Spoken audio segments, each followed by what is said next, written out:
Eh, ¿Cuántas diapositivas tienen?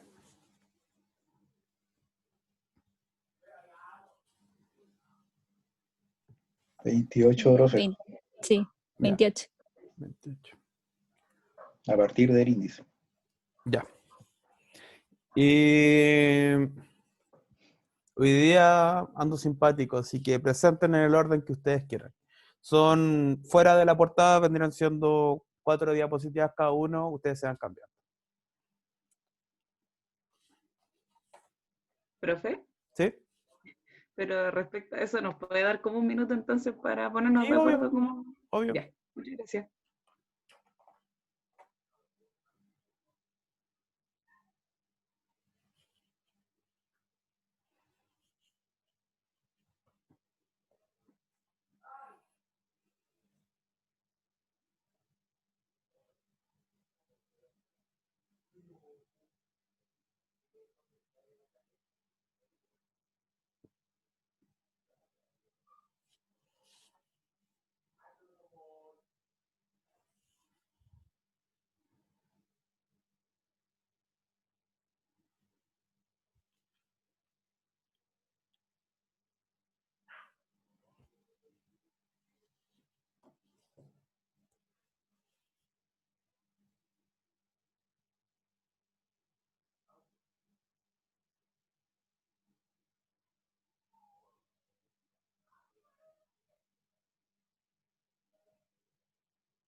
Listo.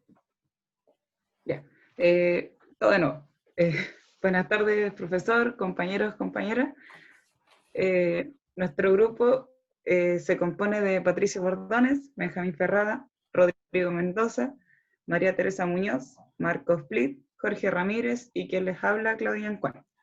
Hoy vamos a presentar sobre el tema de compensación de potencia reactiva. Avanza, por favor.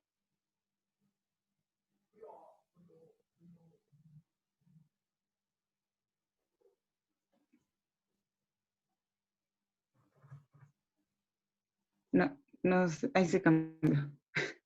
Ya, tenemos el índice donde vamos a ver la motivación, que es por qué, para qué estudiamos este tema, el origen de la potencia reactiva, sea contando su potencia activa, potencia reactiva, la aparente, el factor de potencia, que son los temas más importantes a tratar. Después tenemos los tipos de compensación, que en esta presentación se va a centrar solamente según la conexión, y dentro de eso tenemos la conexión serie y paralela. La conexión serie se va a hablar sobre inductiva y capacitiva, sus sistemas radiales, que cuando es un sistema centro y salen como ramas hacia los lados, el sistema enmallado, que uno se convierte en centro y es más completo, y por el otro lado tenemos los paralelos, que se centra en lo inductivo y capacitivo, y en los condensadores Joule, que son los más utilizados.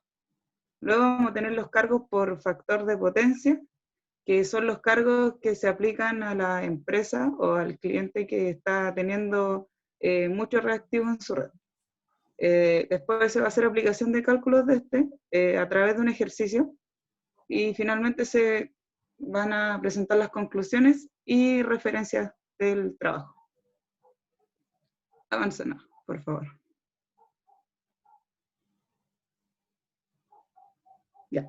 Bueno, primero tenemos la motivación, que en esta presentación se van a abarcar los tipos de compensación, como bien dije en un comienzo, pero para esto primero se debe conocer cómo se producen los reactivos.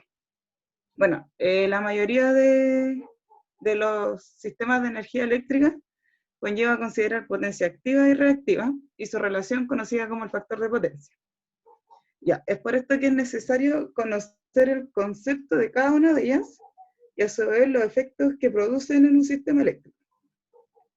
Así, a modo de resumen, el aumento de la potencia reactiva hace que un factor de potencia disminuya, y se recalca que el aumento se puede generar por un gran número de motores, un mal estado en la red, o en algún equipo, etc.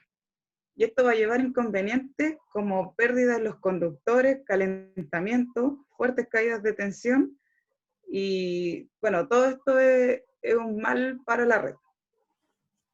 ¿Ya? Después, bueno, hay disminución en la vida útil de los equipos, líneas de transmisión y transformadores y todos los equipos que se presentan.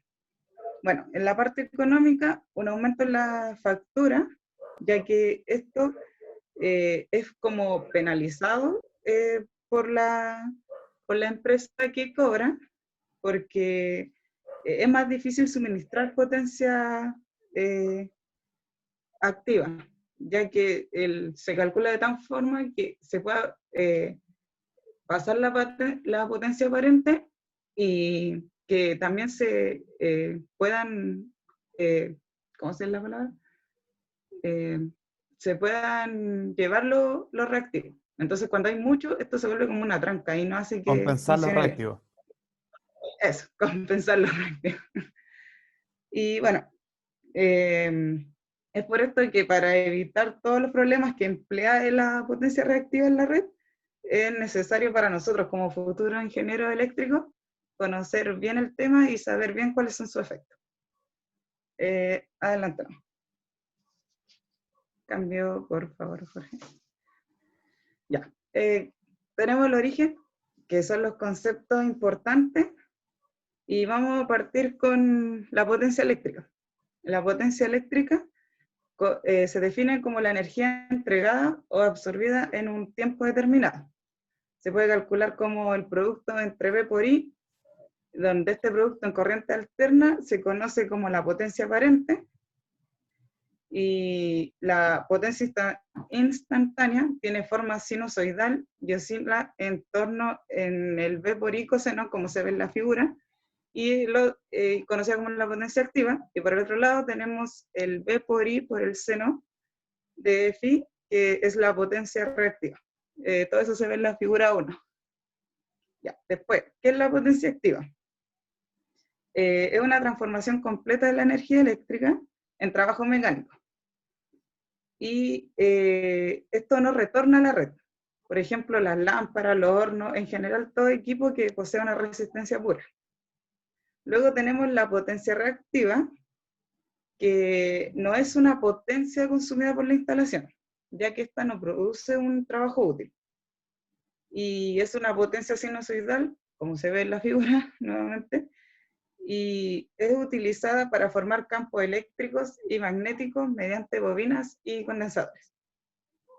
Ya. Y finalmente tenemos la potencia aparente, que es aquella que indica que un circuito debe ser alimentado para satisfacer cargas resistivas y cargas reactivas al mismo tiempo. Esta potencia se relaciona con las demás por el triángulo que aparece en la figura 2, que es por medio de un teorema de Pitágoras, donde tanto la reactiva como la aparente, o sea, disculpe, la reactiva y la activa van a ser los catetos y la aparente va a ser la hipotenusa. Bueno, y también existe otra forma de relacionar esta, que es por medio del ángulo phi que se presenta ahí en medio, y hace la relación al desfase entre señales de tensión y corriente, y es denominada factor de potencia, como aparece. Bueno, existen dos tipos de carga, que son las totalmente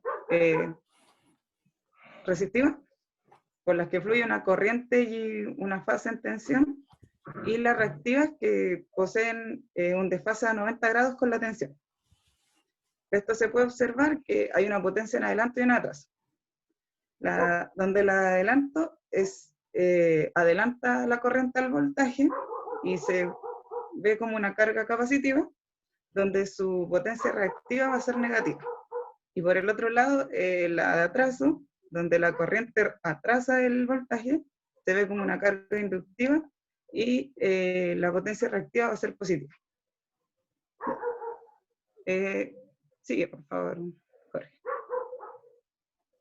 Ahora, Profe, mi compañera. ¿Aló, profe? Se escuché. Ya, gracias. Bueno, entonces, debido a lo que comentó Claudia, Existen muchos problemas, como ya se comentaron. Entonces, debido a los problemas que se generan, es necesario ocupar formas de compensación. Y estas se pueden clasificar de varias formas, pero en esta presentación solamente nos basaremos en según su conexión. Entonces, se tiene la conexión en paralelo y en serie. También existe la híbrida, que sería ocupar estos dos tipos de compensaciones juntas. Bueno, en primer lugar se va a hablar de la compensación en serie. Esta puede ser tanto del tipo inductivo como también capacitivo. Pero la primera, que sería en tipo inductivo, va a disminuir la capacidad de transferencia de la línea porque voy a estar aumentando la reactancia de la línea, pero le estaría sumando un término. Por esta razón, no se utiliza para mejorar el factor de potencia. En cambio, en el segundo caso, que vendría ¿Y siendo para el qué se tipo... utiliza entonces la inductiva en serie? O sea, se podría utilizar para aumentar la impedancia y quizás así disminuir un poco el tema de la corriente, ¿Qué corriente? la que pasa por la línea. ¿Y por qué yo quería hacer eso?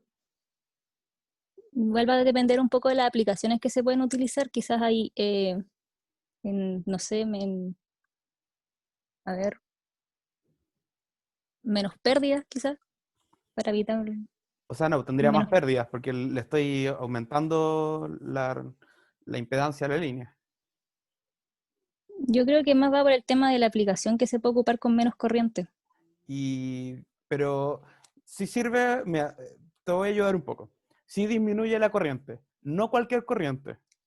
O sea, no se ocupa para disminuir cualquier corriente, pero sí se ocupa para disminuir la corriente. ¿Será alguna corriente reactiva, entre comillas? No. ¿Qué corriente La de, cort no me gusta que aparezca? la de cortocircuito. Sí, se ocupa para el cortocircuito, pero creo que es una función medida no era lo que yo te estaba preguntando exactamente, pero Ay, sí se ocupa para el cortocircuito. En el caso de cortocircuito se ocupa solo en las partidas. Yo puedo tener una ya. central que tiene un cortocircuito muy alto en la partida y yo pongo la inductancia en serie para limitar el cortocircuito en la partida y después la desconecto. ¿Ya? ¿Ya? Pero hay otros casos como corrientes como los armónicos, en los cuales yo puedo hacer que componer la compensación inductiva en serie haga que es limitar los armónicos de un sistema. Ya. ¿Ya? Ya, Entonces, eso no lo sabía. para eso se ocupa. Es igual que los filtros de electrónica. Si uno piensa en circuitos de electrónica casi de una radio, es exactamente lo mismo. Entonces yo puedo sintonizar puedo hacer un arreglo. No, bueno, en este caso no, porque se hacen los arreglos cuando son en paralelo. Pero cuando yo lo pongo en serie, lo que hago es que los armónicos son los que yo quiero bajarle la amplitud. ¿Ya? Bueno, en estricto rigor sería un filtro, como Igual que un le agrego filtro, exactamente los filtros que vieron en electrónica, los pasabandas y todas esas cuestiones, aquí Es funciona que, exactamente profe, igual. ese ramo fue terrible. Yo lo pasé sufriendo. ¿Pero con qué te encerramos? Lo tuvimos con el profe Julito del Valle. Ah, no, no con Félix. No, eso tuvimos EDP. Y también estuvo ahí sufriendo un poco. Ah, bueno, pero Félix es seco, así que Nada, sí se aprendió mucho con él. Pero ya, igual se demandaba sufre. lo que enseñaba. Ah, ya. Sí, está bien. Si enseña harto, pide harto. Me parece bien. Sí. Bueno, pero funciona igual. Sí, ya, profe. Entonces, me perdí. Ya. Entonces, retomando, estaba el segundo caso que era el capacitivo. Entonces, acá se ubican generalmente en el centro, también se pueden ubicar en los extremos de la línea. Este método de compensación es el más evidente de regulación de tensión, o entre comillas así se conoce, ya que se suma una tensión de magnitud controlable en fase con la que ya existe. Entonces, de esa forma, uno puede obtener una salida de tensión conveniente y constante. Y si nos abogamos, entre comillas, en el término de la definición de regulación que describe la capacidad de un sistema para proporcionar tensión constante, ahí uno lo puede unir y decir que, entre comillas, es un método bastante conveniente para la regulación. Pero esta compensación se va a dar para dos sistemas de distribución. La siguiente, por favor. En primer lugar, se tiene el sistema radial. Ocurre cuando se tiene un centro de cargas y estas cargas se alimentan de este centro. O sea, hay un centro que va a alimentar todas estas cargas. Desde cada carga hasta el centro se va a encontrar un camino de un cable. El cable puede ser exclusivo para esta carga o también puede tener varias cargas de forma sucesiva. El problema es que esta configuración presenta un problema, que es que si ocurre una falla en un cable, esta se va a reflejar en todas las cargas que van a estar en ese tramo. Entonces, entre comillas, no da una buena seguridad de suministro. Aquí se hizo un dibujo representativo de un circuito de forma radial, para que se pudiera observar cómo era. Entonces, el otro aspecto importante de esto, que al usar un condensador en serie, la idea es que disminuya la reactancia de línea, y por consiguiente esta va a disminuir la caída de tensión en el extremo receptor. Pero también hay que notar que esta impedancia final puede ser tanto positiva o nula, o también negativa, y eso va a depender netamente del tipo de compensación que se vaya a utilizar, es decir, si le voy a agregar más o menos, entre comillas, capacitancia. Siguiente, por fin. Entonces, acá se van a analizar unos aspectos con respecto al sistema radial.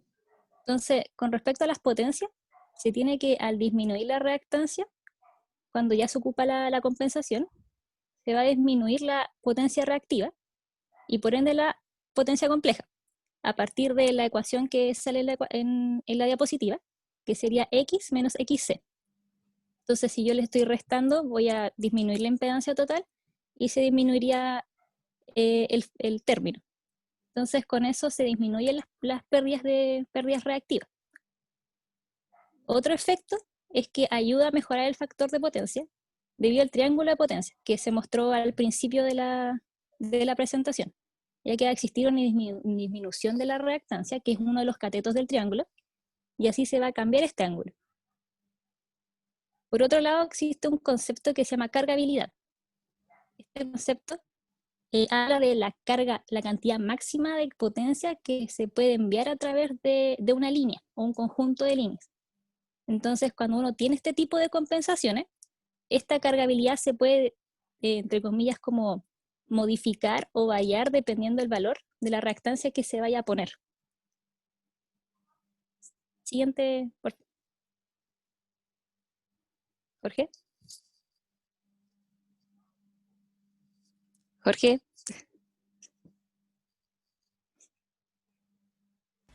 Ya la cambié, Yes. pero no sé si se ve reflejado. Ahora cambió. Ahí cambió. Ya. Entonces, ahora se abre el segundo sistema de distribución. En estas diapositivas se muestra lo que es el sistema enmallado. Entonces, este sistema lo que hace principalmente es buscar el problema, como solucionar el problema del sistema radial del tema de la alimentación, del suministro. Que si fallaba una línea iba, entre comillas, cortar el suministro de las que estuvieran en la misma conexión.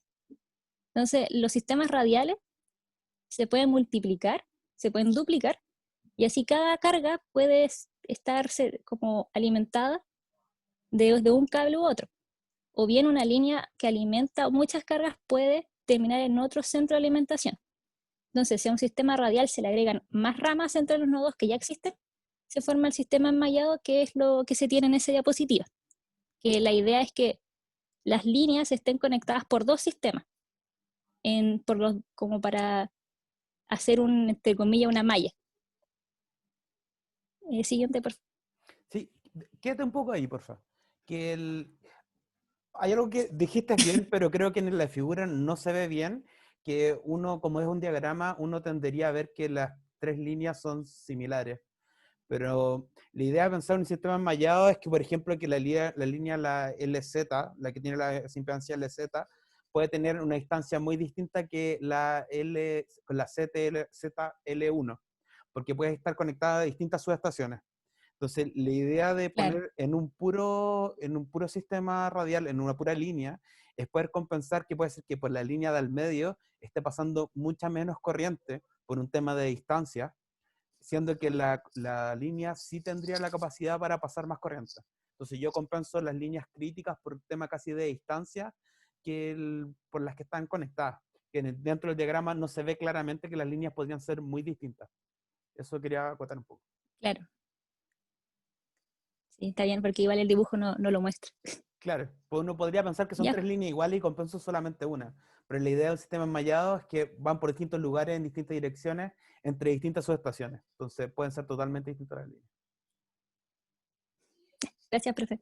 Sí. Bien, entonces, en esta diapositiva se va a analizar Creo que es los otros cambio, ¿no? aspectos que... No, esta es la última, esta es la cuarta. Dale. Sí, bueno, cámbiense Porque ustedes, partí en la ¿verdad? 3. Cámbiense ustedes. Sí. Ya. Entonces, si uno ocupa la ley de Ohm y la definición de las potencias, es posible obtener la relación que está ahí en la diapositiva, que es con respecto a la potencia activa. Entonces, si uno conecta el condensador, como ya se ha dicho varias veces, va a disminuir la reactancia de la línea. Y si uno mantiene constante en tensión y magnitud, o sea, de la tensión en tanto magnitud como de fase entre los sistemas, va a ocurrir que si uno disminuye esta reactancia, va a aumentar la potencia activa, que se puede transferir de un sistema a otro. Y con respecto a la cargabilidad de la línea, acá, por ejemplo, se puso un sistema de enmallado de 2 líneas, para explicarlo. Y lo que se hace es que se aumenta la cargabilidad de una sola línea. Entonces, lo que se hace es igualar la diferencia potencial de las 2 líneas para buscar una relación entre las corrientes. Entonces, en este caso, la línea 2 fue la compensada, es decir, que es la que tiene menos impedancia. Entonces, al poseer menos impedancia, pasará más corriente por ahí, y por consiguiente, al final va a tener más cargabilidad. Entonces, lo que decía el profesor anteriormente, que uno lo que hace es compensar una sola de las líneas, como para tratar de equipararlas con respecto a las otras por las diferencias que pueden ser, claro, como dijo él, de largo, que más que nada es. Ahora sí, siguiente, y seguiría Marcos. ¿Aló? ¿Se escucha? Se escucha bien. La siguiente, por favor, Jorge.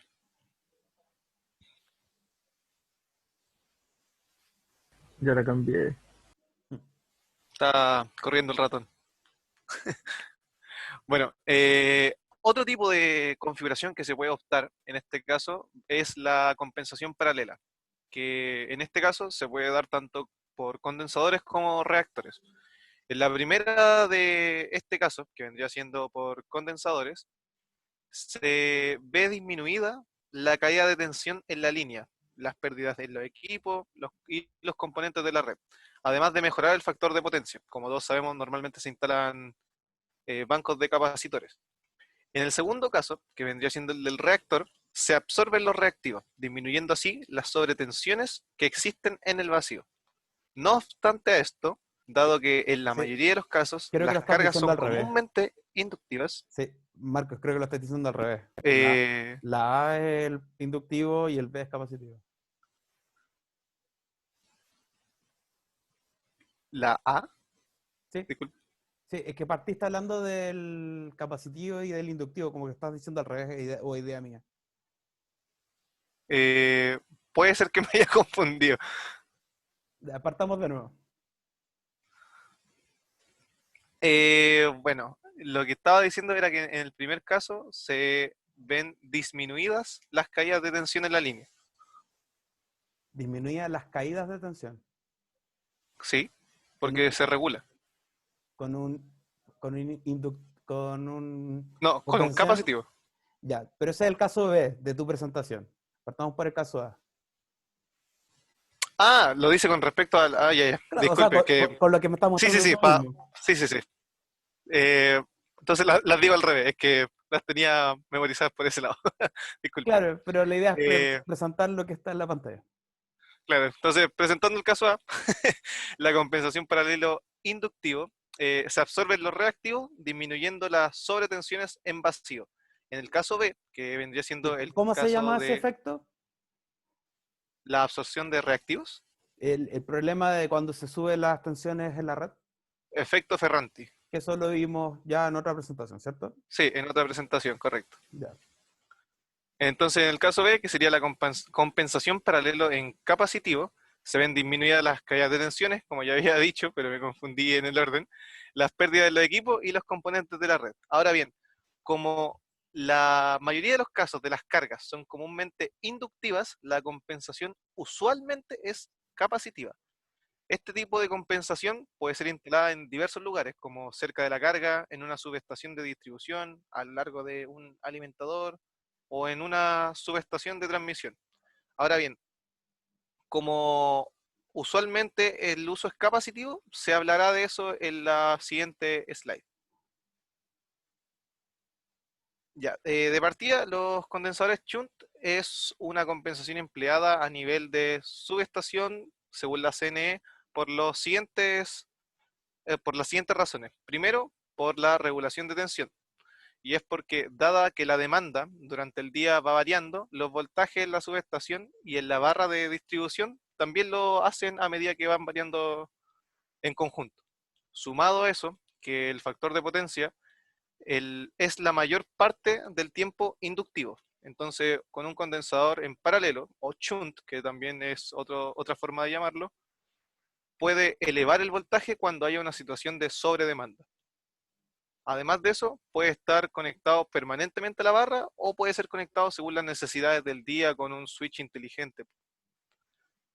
Otro punto importante es la reducción de las pérdidas, porque al compensar la carga con el factor de potencia inductivo, este mejora y reduce las pérdidas en las corrientes que fluye hacia las líneas de transmisión de alta tensión. Entonces, uno lo que hace, al fin y al cabo, conectando este condensador en paralelo, como lo muestra la figura de más abajo en la slide, es disminuir esa inductancia que viene en la línea como tal.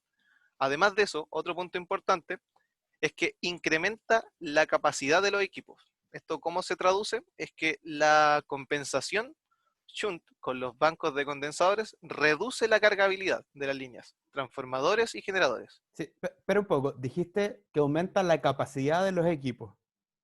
¿Sí? ¿Es correcta esa frase? Según la CNE, sí. De los equipos. Sí, según la CNE, no me acuerdo exactamente el artículo que lo decía, pero decía literalmente incrementa la capacidad de los equipos y era porque no se sobrecargan los mismos. Sí, o sea, creo que se entiende la idea, pero la frase está pésimamente redactada por la CNE.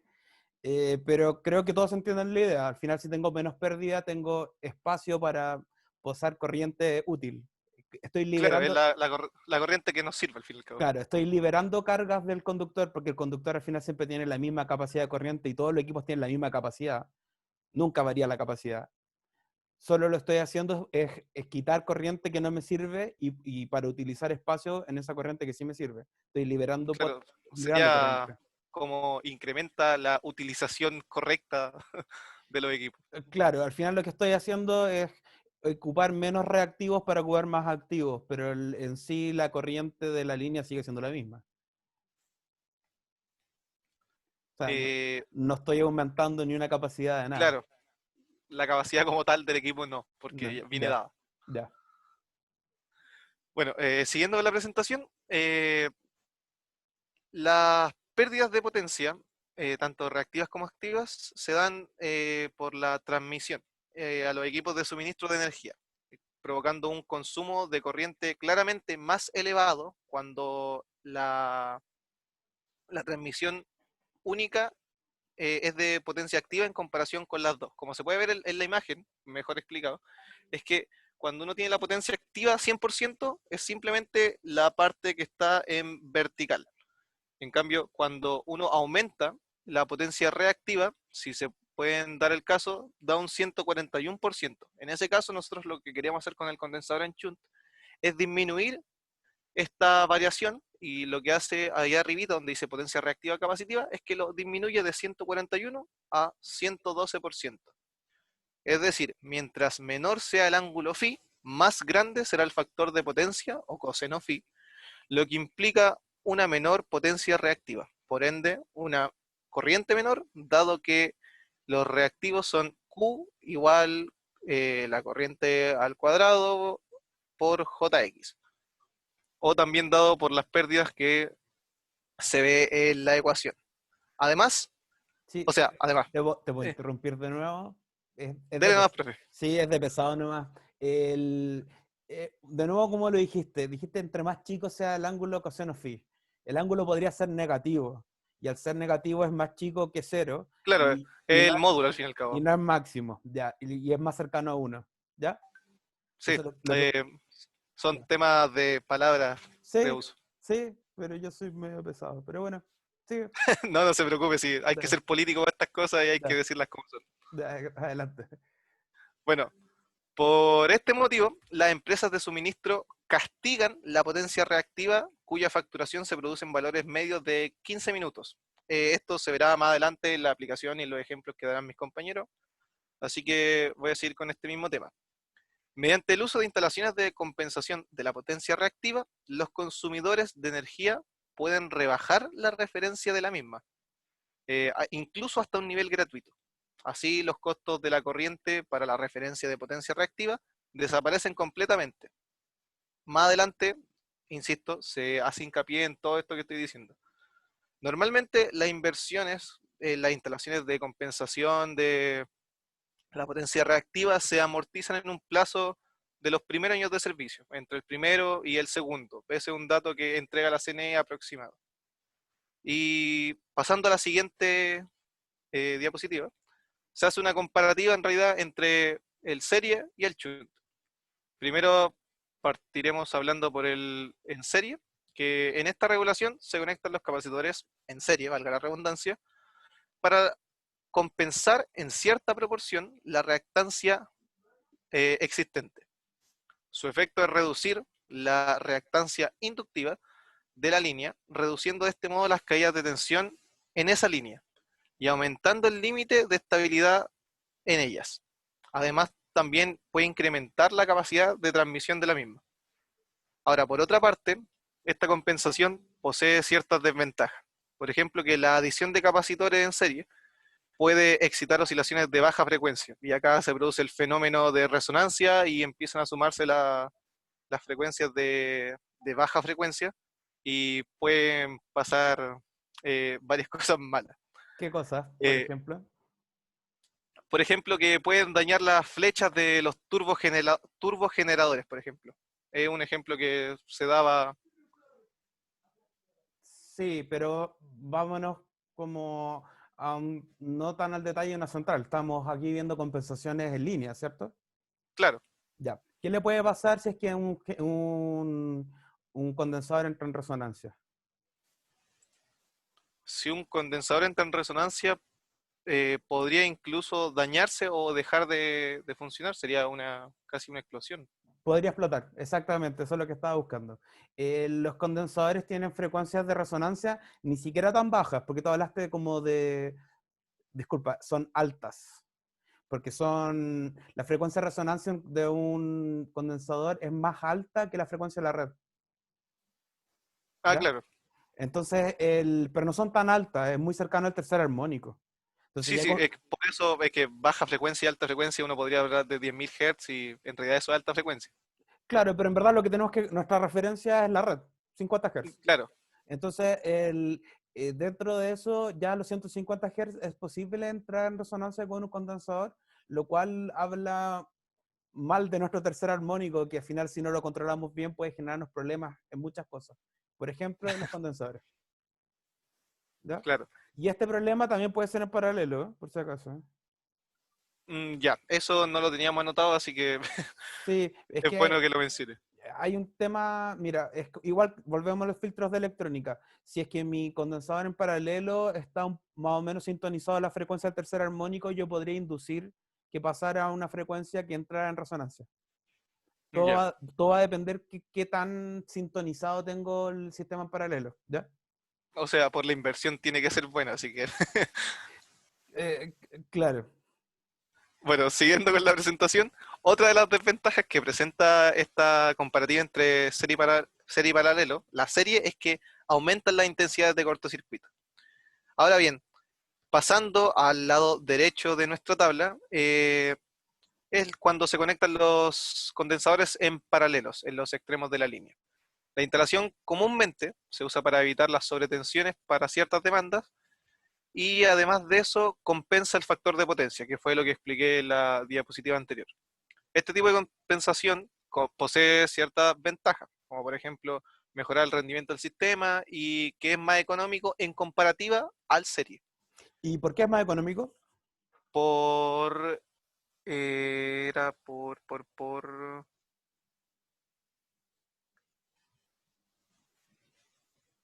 las protecciones. ¿Por las protecciones? ¿A qué te refieres con eso? Porque para el capacitor en serie es más complicado poner las protecciones que para el paralelo. ¿Por qué? La instalación es más compleja. ¿Por qué? ¿Por dónde se ubican? O sea, porque yo voy a poner los dos condensadores en el suelo, como mostrar en la segunda diapositiva que mostrar en el dibujo con un banco de condensadores, y voy a bajar cables hasta las protecciones y de ahí lo subo, no le veo la complejidad. La verdad me dejó pillo. Ya. Deben ser por la intensidad del cortocircuito, que deben ser las protecciones más grandes. ¿El cortocircuito por dónde? De la misma red, o sea, del compensador que estamos instalando. Ya. Mira, sí tiene que ver con... mira, no pensemos en el cortocircuito, pero sí tiene que ver con el Sí, cortocircuito. pero no. Pero no pensemos en el cortocircuito. Ok. ¿Cuánta corriente pasa por el condensador en serie y cuánta corriente pasa por el condensador en paralelo? El condensador en paralelo deberían dividirse las corrientes y en el serie seguir toda la que fluye. ¿Dividirse? O sea, mantenerse. ¿Cómo mantenerse?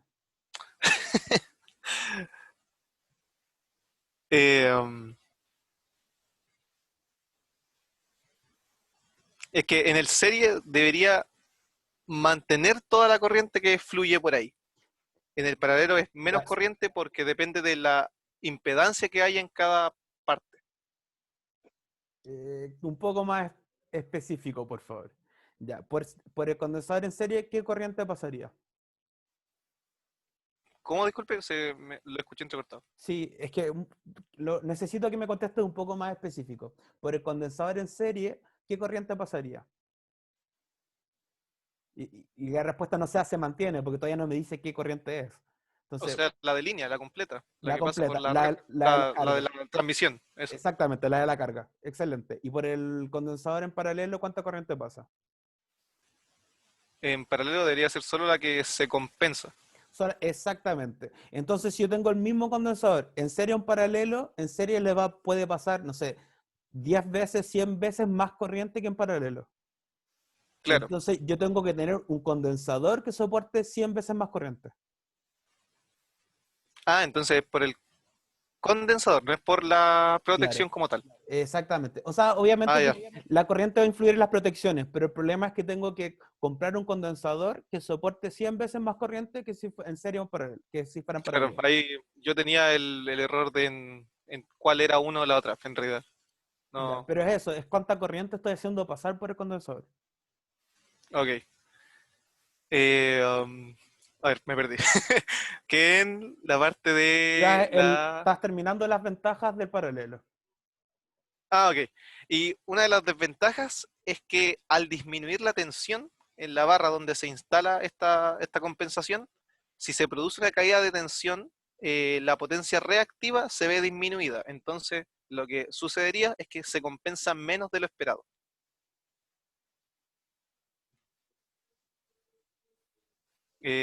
Y eso sería la comparativa en general entre el serie y el shunt, y ahora pasaría mi otro compañero a presentar. Ya, siguiendo con la presentación, entonces con el fin de hacer partícipe a los clientes en cuanto a las responsabilidades con la seguridad del sistema y evitar sobreinversiones de estos productos de compensaciones de reactivos, la legislación contempla la aplicación de recargos a aquellos clientes o empresas que consuman reactivos por sobre el rango de referencia establecido por la ley. Entonces, en cada uno de los puntos de compra de toda empresa distribuidora que esté recibiendo energía eléctrica, se debe aplicar horariamente el procedimiento que sale en la diapositiva, que sería medir y registrar energía activa, reactiva inductiva y reactiva capacitiva. Luego calcular el cociente entre energía reactiva inductiva y energía activa. Conforme Pregunta, al si estamos hablando todo el rato de potencias, potencia activa y potencia reactiva, ¿por qué voy a calcular el cociente entre las energías? Si todo el rato hablo de potencia. es para saber lo del factor de potencia, si es más alto o más bajo, para hacer una proporción. ¿Qué tan grande es la energía reactiva por sobre la activa? Claro, pero al final, en toda la presentación que me han hecho ustedes, me han hablado de que el factor de potencia es un problema entre potencias. Por eso se llama factor de potencia. ¿Y por qué lo calculo el cociente entre energías? Y no entre potencias. Eh, bueno, como esto lo saqué entre el anexo y según lo que decía la Comisión de Nacional de Energía, asumí que era energía, pero no me hice esa pregunta de potencia. Primera pregunta, entonces. ¿Tú crees que es energía o que es potencia? Yo creo que es energía porque yo creo que es como vamos a hablar de horas y de tiempo, ¿Ya? como vamos a hacer un cálculo por una hora, ¿Ya? o sea, en el fondo es potencia, pero tú estás agregando la unidad de hora. O sea, abajo en tu misma presentación dice que entre las 8 y las 24 horas, así que no es en una hora. No, lo que pasa es que el resultado final va a tener que multiplicarse según lo que se establezca en el instructivo. Claro, El resultado que vamos a llegar con este sí, cálculo va a ser para una sola hora. claro. Pero la Y potencia eso es ya lo no que... mido una hora toda la potencia. Ya mira, primero, es energía, no es potencia, es energía. Pero la pregunta es ¿por qué es energía y no potencia si todo el rato han hablado de potencia? mm,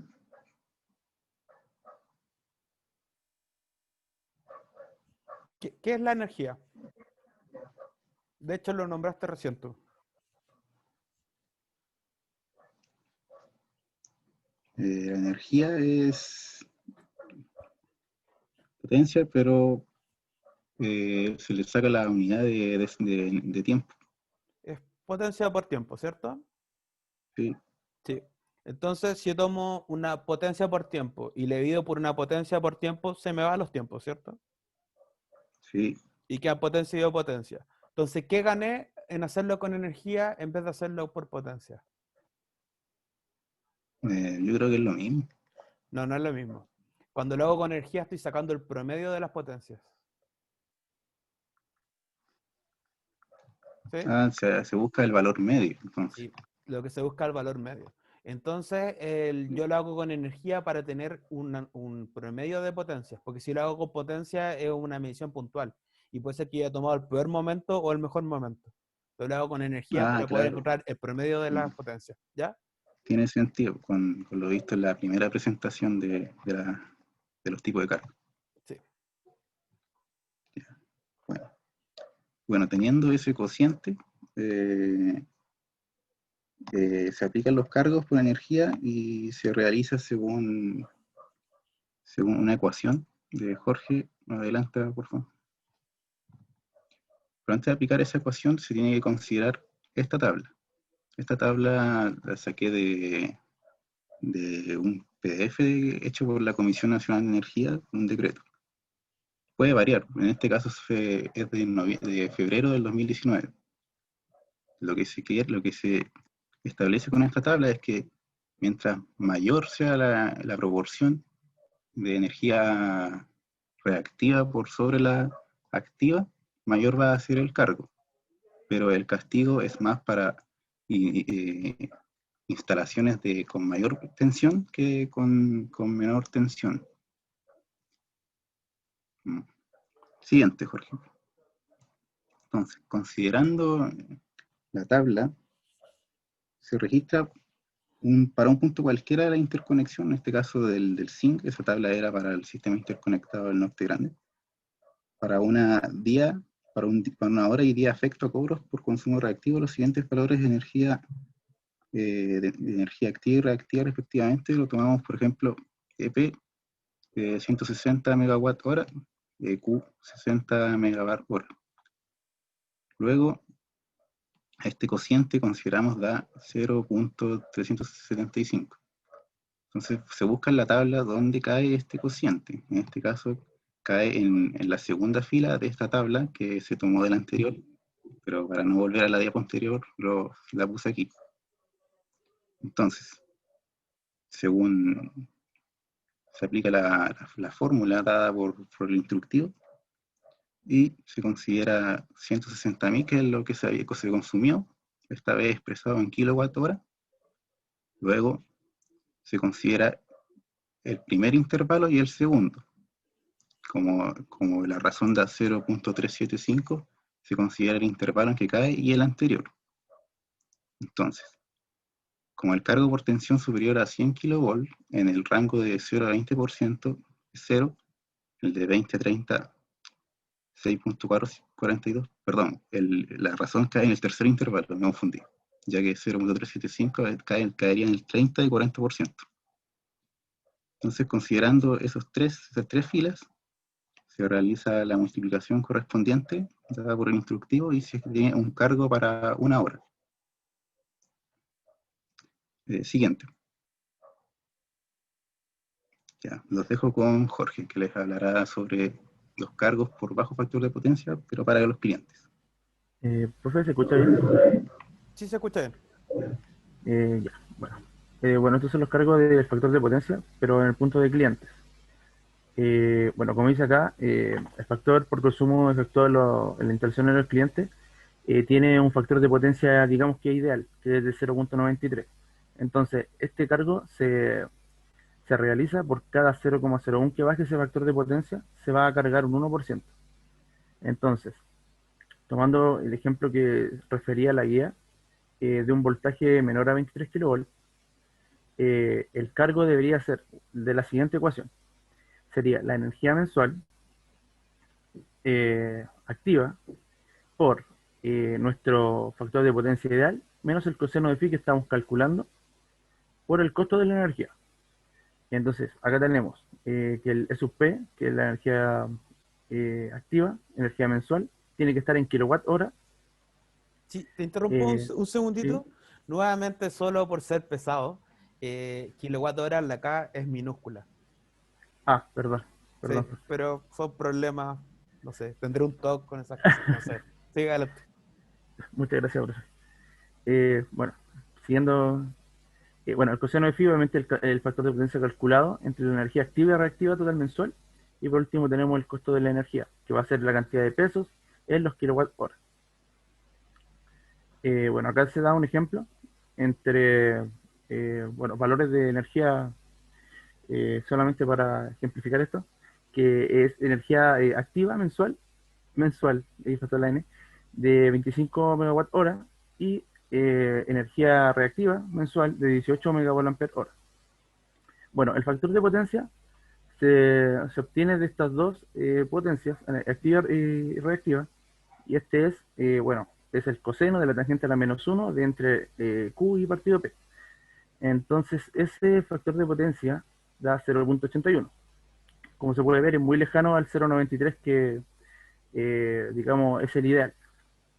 Y se hace una suposición de costo de la energía de 60 pesos por kilowatt hora. Entonces, simplemente se reemplazan. Bueno, como dije en este caso, en la fórmula tiene que estar la energía activa en kilowatt hora. Por lo tanto, esos 25 megas pasan a ser 25.000 kilowatt hora por nuestro coseno, nuestro factor de potencia ideal, menos el factor de potencia calculado por el costo de la energía, dependiendo de la empresa que lo distribuye al cliente. Y eso da, el cargo de 180.000 pesos. Esto es, sí, 180.000 pesos mensuales. Bueno, ahora se va a ver, vuelve conmigo en la conclusión y dejo a mi compañero, no sé si Rodrigo o Benjamín. Hola, ¿se escucha? Sí, se escucha. Ya. Como dijo Jorge, ahora veremos un ejercicio de aplicación de los cálculos de cargos mensuales. En este caso, la guía nos pedían considerar un consumo que está conectado en 12 kW, conectado en un sistema radial. en este gráfico podemos ver la curva de carga de esta carga, que podría ser una industria, y al cual damos, bueno, se indica la potencia activa y la potencia reactiva en megas. Y la gracia de esta curva es que está dividida en el eje X por horas, entonces podemos tener la energía al tiro multiplicando solamente por una hora los valores de potencia. Entonces, en la tabla que se encuentra a la izquierda tenemos los valores de energía, tanto reactiva como activa, y calculamos los factores de potencia y se puede observar que están por bajo la norma que decía Jorge cuando están conectados a menor a 23 kW. Entonces, por lo tanto, van a existir cargos para los clientes. Pasa a la otra.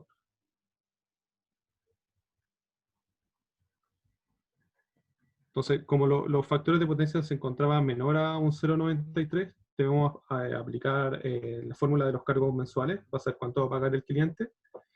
Para realizar este procedimiento se realiza el cálculo de las energías promedio del sistema y se multiplica por 720, que es equivalente a 30 días y cada día tiene 24 horas.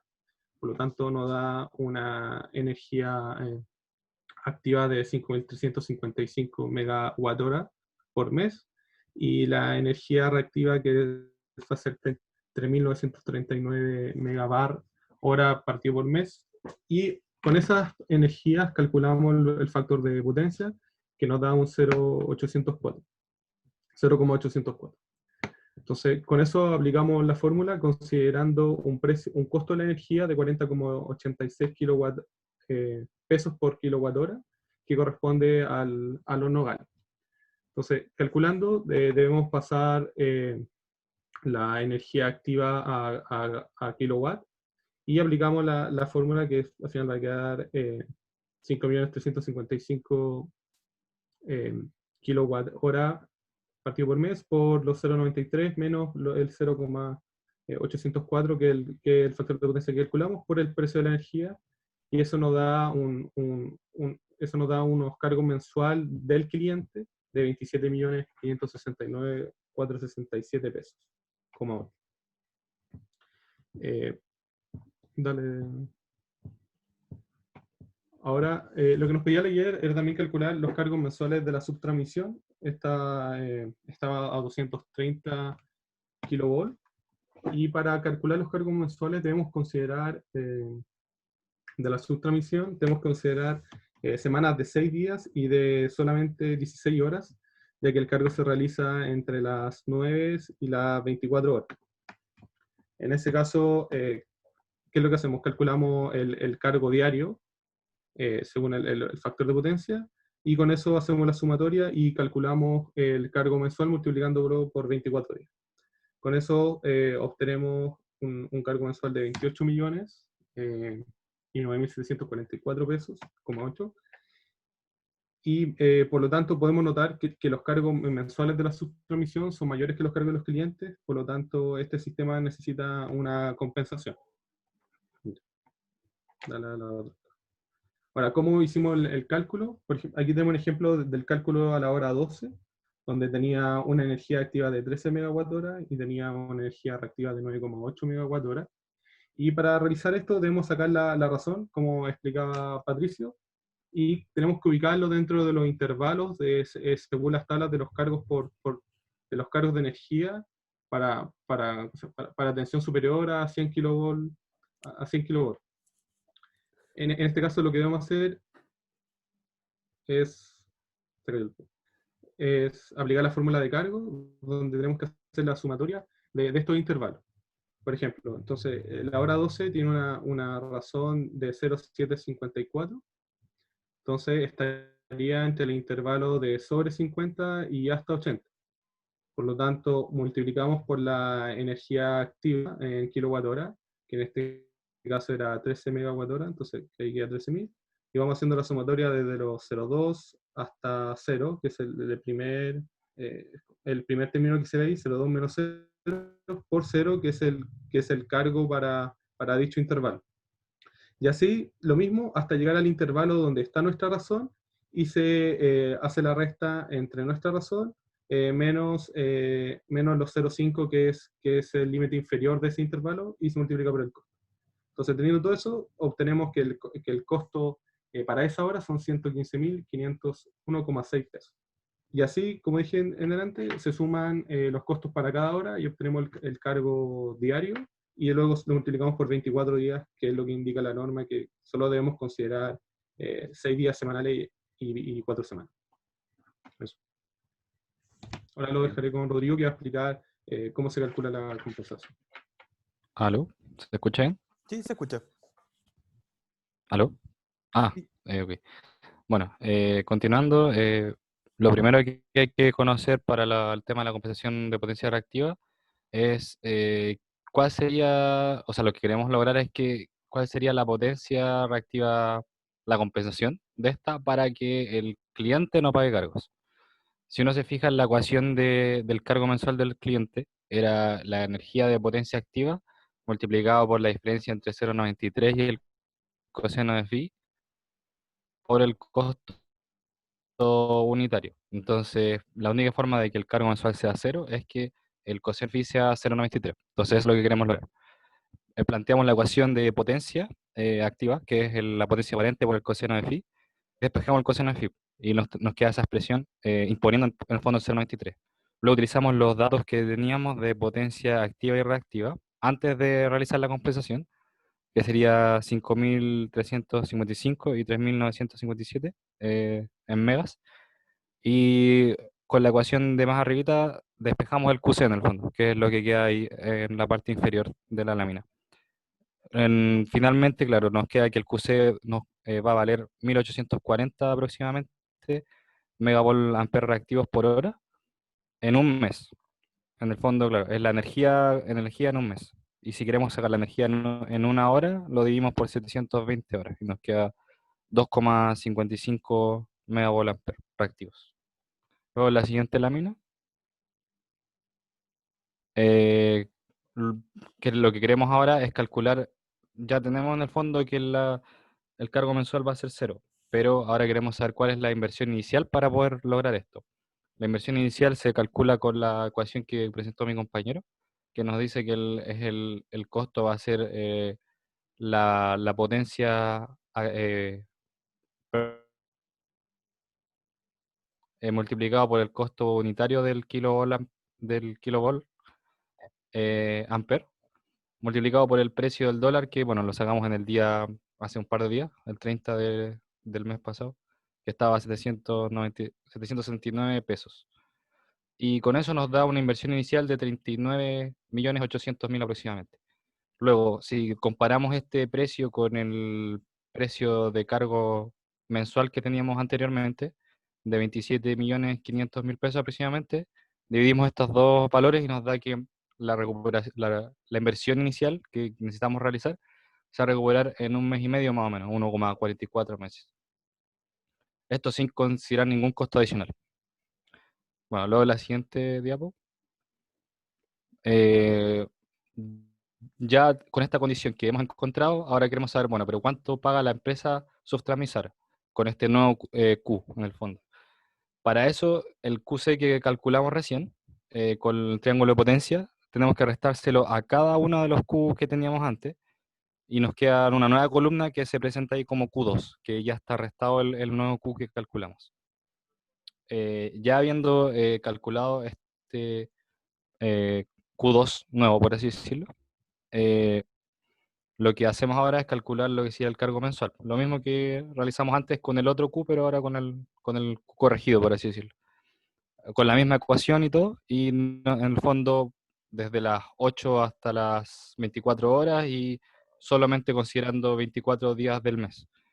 Y finalmente nos daría el cargo mensual de 9.900.000 aproximadamente.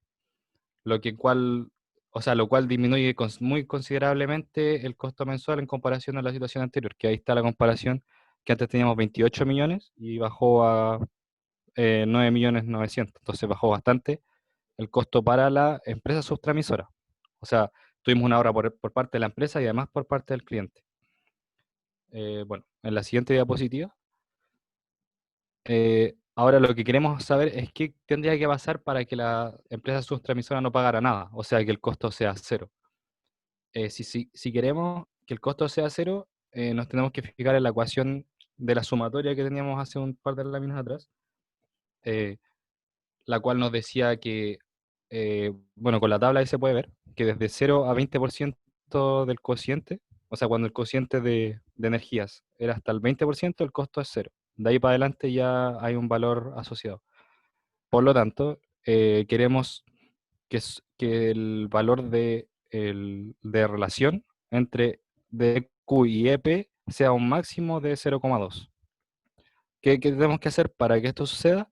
Primero nos vamos a la columna de Q y buscamos el máximo valor de Q, que estaría entre las horas 12 y 13, que es el 9,8 en el fondo. Y queremos llevar este valor a un número que nos dé una relación de 0,2, porque es lo máximo que queremos llegar. Para eso multiplicamos el 13 de potencia activa por 0,2 y nos da 2,6. Entonces, si el Q fuera 2,6, la relación nos daría justo 0,2. Ahora, para disminuir de 9,8 a 0,2, tenemos que restarle 7,2. Perdón, 9,8 menos 2,6 dije, no sé qué dije, pero bueno. Hmm. Ahí nos daría 7,2. Sí, no hay problema. Por lo tanto, el QC tiene que ser 7,2.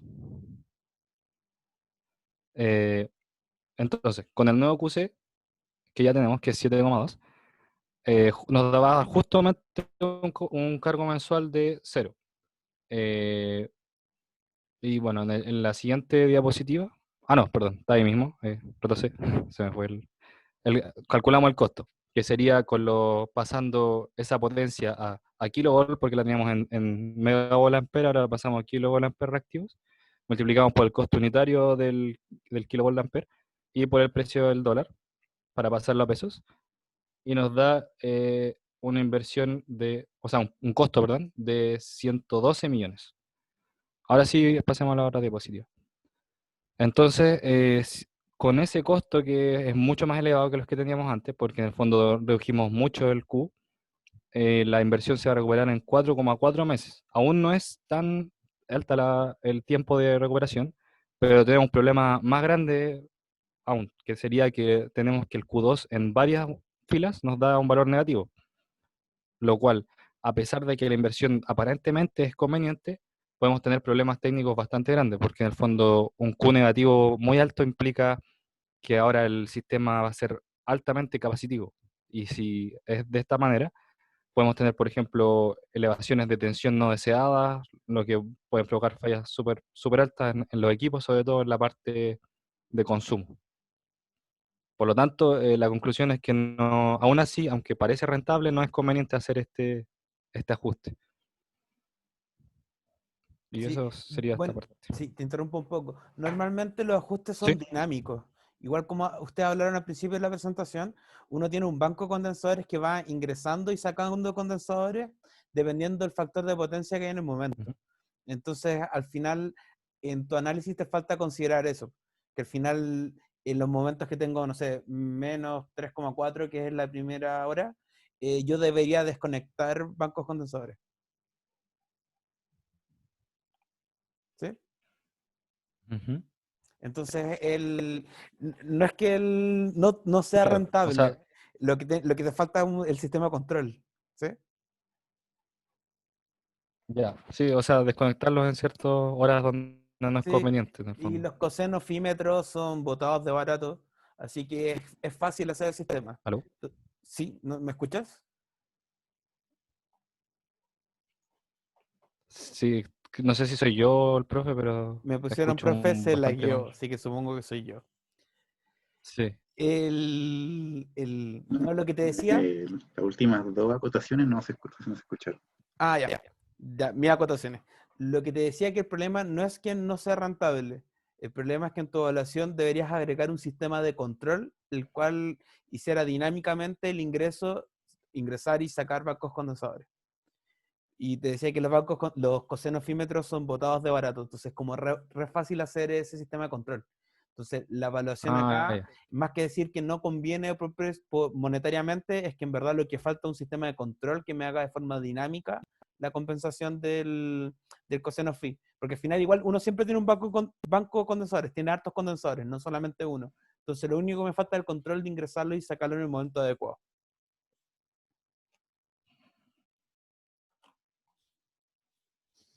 Sí, sí se entiende la idea por lo menos. Ya, dale.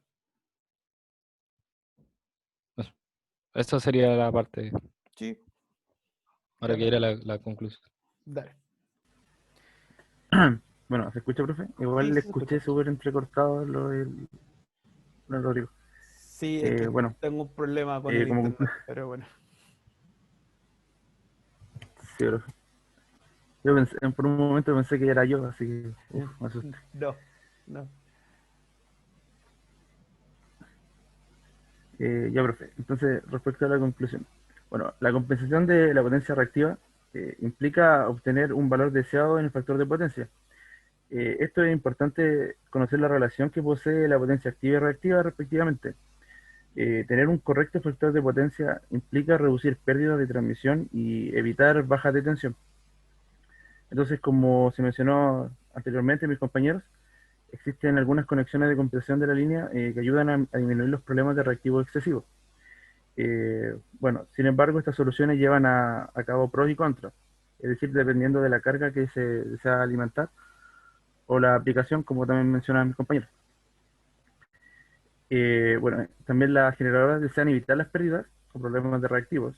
Entonces, hay cargo a los consumidores de esta energía por incumplir ciertas normas que garantizan un correcto funcionamiento de la línea a todos los clientes, desde la subtransmisión hasta los clientes.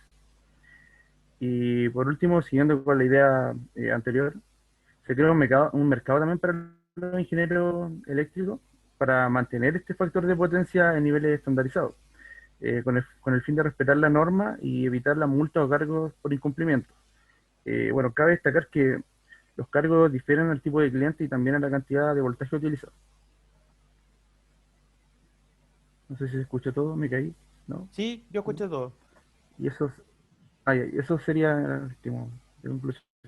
Ya, excelente. 10 minutos de recreo y partimos con la siguiente presentación. O 5 minutos si prefieren, pues ya son las 8:20. Ya, voy a dejar de compartir entonces, profe. Sí, 5 minutos entonces como para no hacerlo tan largo.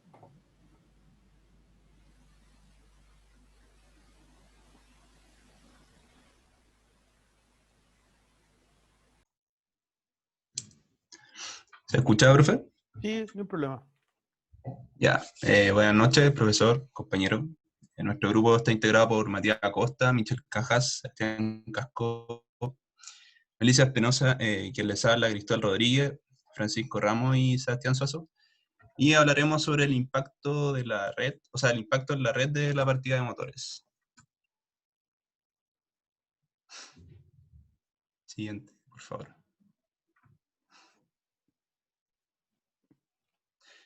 Bueno, en la siguiente presentación, en primer lugar, se abordará la motivación del tema, donde se responderá a 3 preguntas de manera introducida en el contenido. Luego se describirá y caracterizará de forma general al motor de inducción, con sus respectivos métodos de partida. Se estudiará de manera teórica y práctica a través de un ejemplo del análisis de estabilidad de tensión.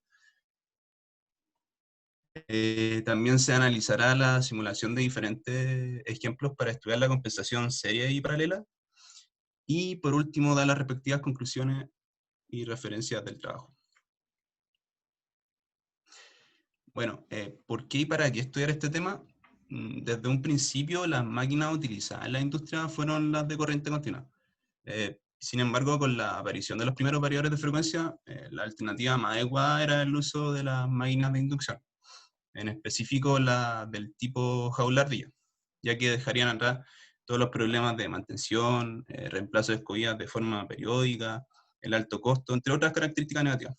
Por lo tanto, hoy en día una alta fracción de toda la energía generada a nivel mundial es consumida por máquinas de inducción del tipo jaula-ardilla. Esto no solo trae consecuencias positivas, sino que también negativas por su alto impacto en la red con la partida de estos tipos de motores. Por lo tanto, es súper importante estudiar este tema porque se analizará el comportamiento del efecto que producen en la red diferentes cargas dinámicas y así también buscar las mejores soluciones para enfrentar este impacto. Bueno, ¿en qué y dónde se utiliza lo que se estudia? Tal como lo dice el título de la presentación, esto se va a estudiar en los motores, específicamente en los de inducción, ya que estos son los más utilizados en la industria, dejando atrás las máquinas de corriente continua, tal como lo dije anteriormente. ¿Y qué se va a conocer en esta presentación? Bueno, como lo dije en el índice, primero se dará una introducción generalizada del motor de inducción, debido a que son los más utilizados hoy en día en la industria, por ende los que más impacto tienen en la red. Se explicará de forma breve los métodos de partida que tienen estos motores. También se analizará la estabilidad que presentan los motores de forma generalizada y en particular con un caso, donde se estudiarán las curvas PV, QD y sus respectivas ecuaciones. Y además se simularán diferentes ejemplos para estudiar las compensaciones serie y paralelo y su respectivo impacto en la red, tanto en la partida como en el régimen permanente. Bueno, en primer lugar, antes de analizar el impacto de los motores en la red, es necesario entender lo que es un motor de inducción. Este está compuesto por un estator, el cual se hace apilando láminas de acero con unas ranuras finas, altamente, donde los devanados pasan entre medio de las ranuras, y cuando pasa una corriente trifásica por dicho estator, se produce un campo giratorio. Y también está compuesto por un rotor, que cumple la función de un conductor cerrado. Entonces, como una fuerza electromotriz, se induce en el circuito cerrado, se produce una corriente y a su vez una fuerza magnética. Y el circuito, o rotor en este caso, empieza a rotar. Por lo tanto, de ahí viene el nombre de motor de inducción, ya que la corriente va a ser inducida por el rotor por inducción magnética en lugar de una conexión directa. Bueno, por otro lado, si el rotor y el campo magnético rotan a la misma velocidad, el circuito cerrado rotando siempre experimentará un campo magnético constante. Por lo tanto, no existiría ni freno inducida ni tampoco corriente. Es por ello por lo que el motor será sincrónico. Es decir, que el rotor gira más despacio en comparación al campo magnético, para que los circuitos cerrados del rotor experimenten esta variación en el campo magnético y la corriente inducida y fuerza se eleven otra vez. Dicho de otras palabras, el rotor gira a una velocidad específica que es menor a la del sincronismo, y la diferencia entre el sincronismo y la velocidad del motor es lo que se llama deslizamiento.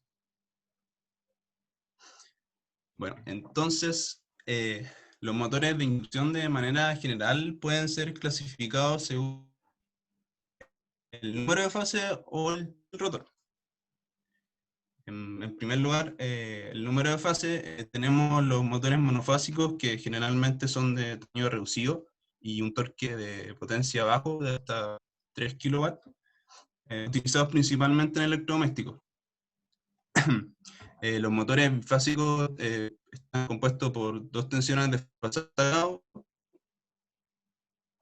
y los trifásicos son integrados. Por otro lado, tenemos los tipos de rotor. En primer lugar, el rotor de ardilla se diseña con dicha forma para reducir al mínimo las pérdidas, y además las láminas de este junto con el barniz de forma.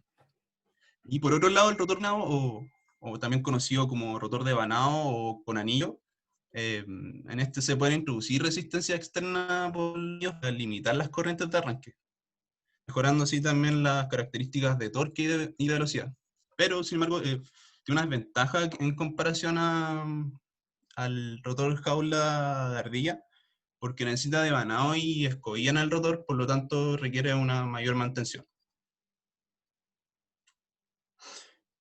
Bueno, luego si analizamos el impacto que trae consigo la partida de un motor de inducción de forma directa, las corrientes se elevan.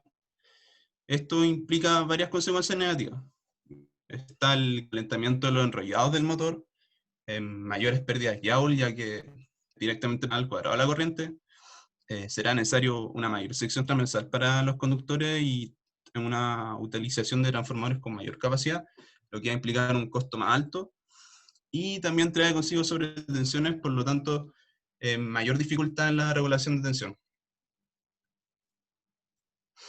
Bueno, ahora los dejo con mi compañera Michelle. Profe, sabe que tengo un poco la conexión inestable, entonces si me corto me dice nomás. Sí, no hay problema. Bueno, ahora haré una breve descripción de los principales métodos de partida utilizados en los motores de inducción. Entre ellos está el método de partida directa, el cual consiste en conectar directamente la máquina a la red a través de un contactor, y esta se energiza a tensión y frecuencia nominal. Entre sus principales ventajas es su mayor velocidad para arrancar, es una tecnología más accesible y utiliza poco espacio, y por lo general es más económico. Y entre sus desventajas está la elevada corriente de partida que se produce y un mayor desgaste mecánico producido sobre el motor. Cambio. Luego está la partida suave. En este método se conecta un triac en paralelo por cada fase del motor. En la partida, la alimentación es a través de este triac.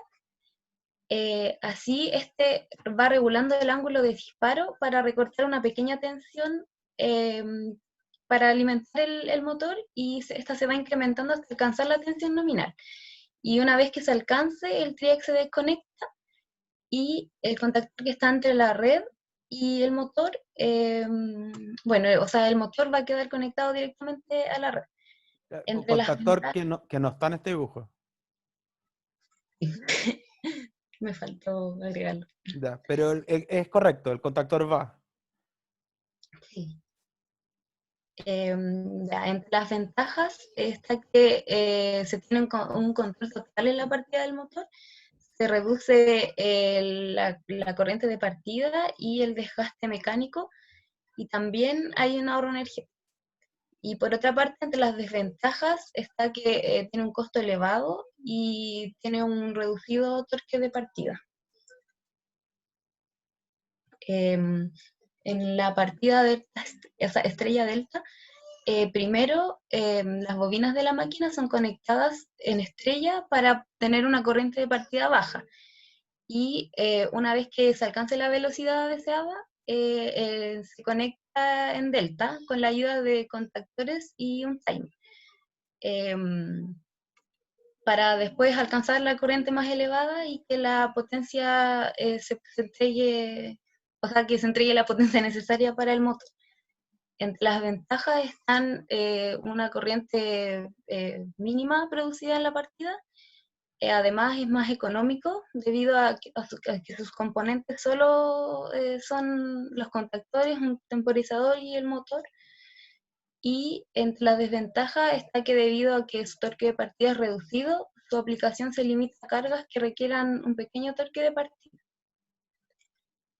Luego está la partida con autotransformador, que se alimenta la máquina con una tensión reducida a través de un autotransformador de arranque, el cual es similar al delta estrella, pero este está compuesto por bobinas auxiliares que permiten aumentar la tensión de forma escalonada, y así permite un arranque suave. Este autotransformador va suministrando tensiones de valor creciente durante el periodo de arranque hasta alcanzar el valor de la tensión nominal. Y este proceso se puede realizar a través de escalones. Así se obtiene una reducción de la corriente y del torque de partida. Entre las principales ventajas está que la corriente se reduce entre 1.7 y 4 veces la corriente nominal. Y su mayor desventaja es que debido a que las conmutaciones de las etapas se realizan bruscamente, se puede producir daños al sistema mecánico.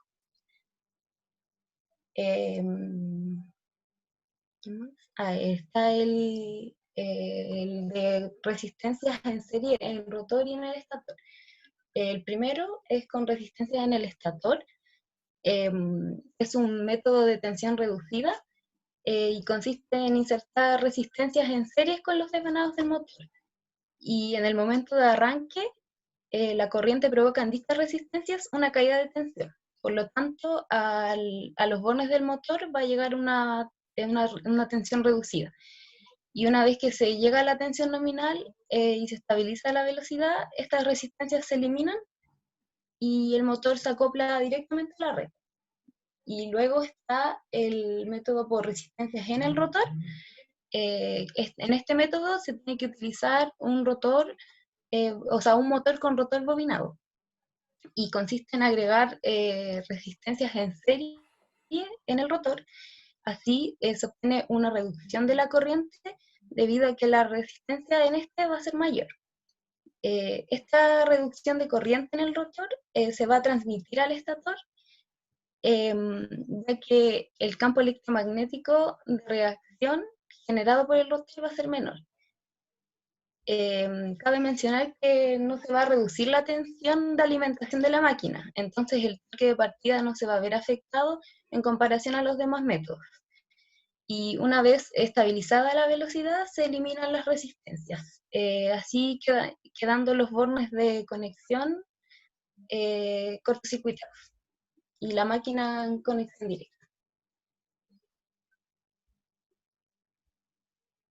Bueno, ahora viene Sebastián Rosso, si no me equivoco.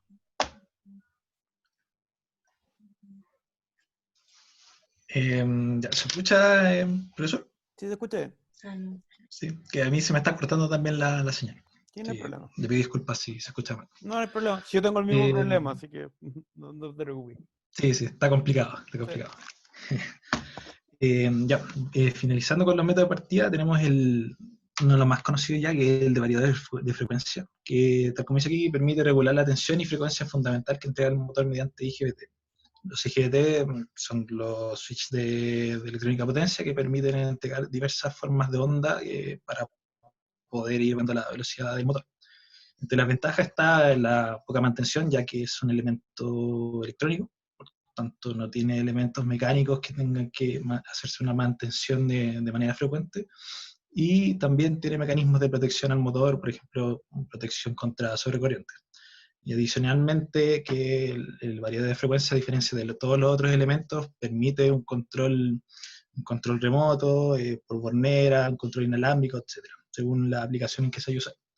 Y las desventajas son que, como funciona como una electrónica potencia, tienen ruidos, por los armónicos que produce por el switcheo de los IGBT y el elevado coste de inmersión, junto con el partidor suave y variador de frecuencia, si bien son elementos que tienen muchas ventajas, son caros. Entonces hay que evaluar bien si es que se va a utilizar, en el caso de un partidor suave, si es que sale más barato usar una estrella delta. Hay que hacer esa evaluación económica. Dale nomás. Sí, pregunta, entonces, justo te tocó... Devuélvete a la diapo anterior. Justo te tocó el último método. De todos estos métodos, ¿cuál es el que más se ocupa? ¿Para partidas? Sí. Yo diría que el de estrella delta. Seguro. Hoy en día, no hace 20 años atrás. No, hoy en día se usan partidores suaves. Partidores Sí. suaves. Es que yo he visto partidores suaves instalados, pero ha habido proyectos con estrellas delta también. Sí, mira, hay de estrella delta, pero puros motores chicos. No, claro. Nada Sí. muy industrializado, así casi para una bomba de agua de un edificio chico.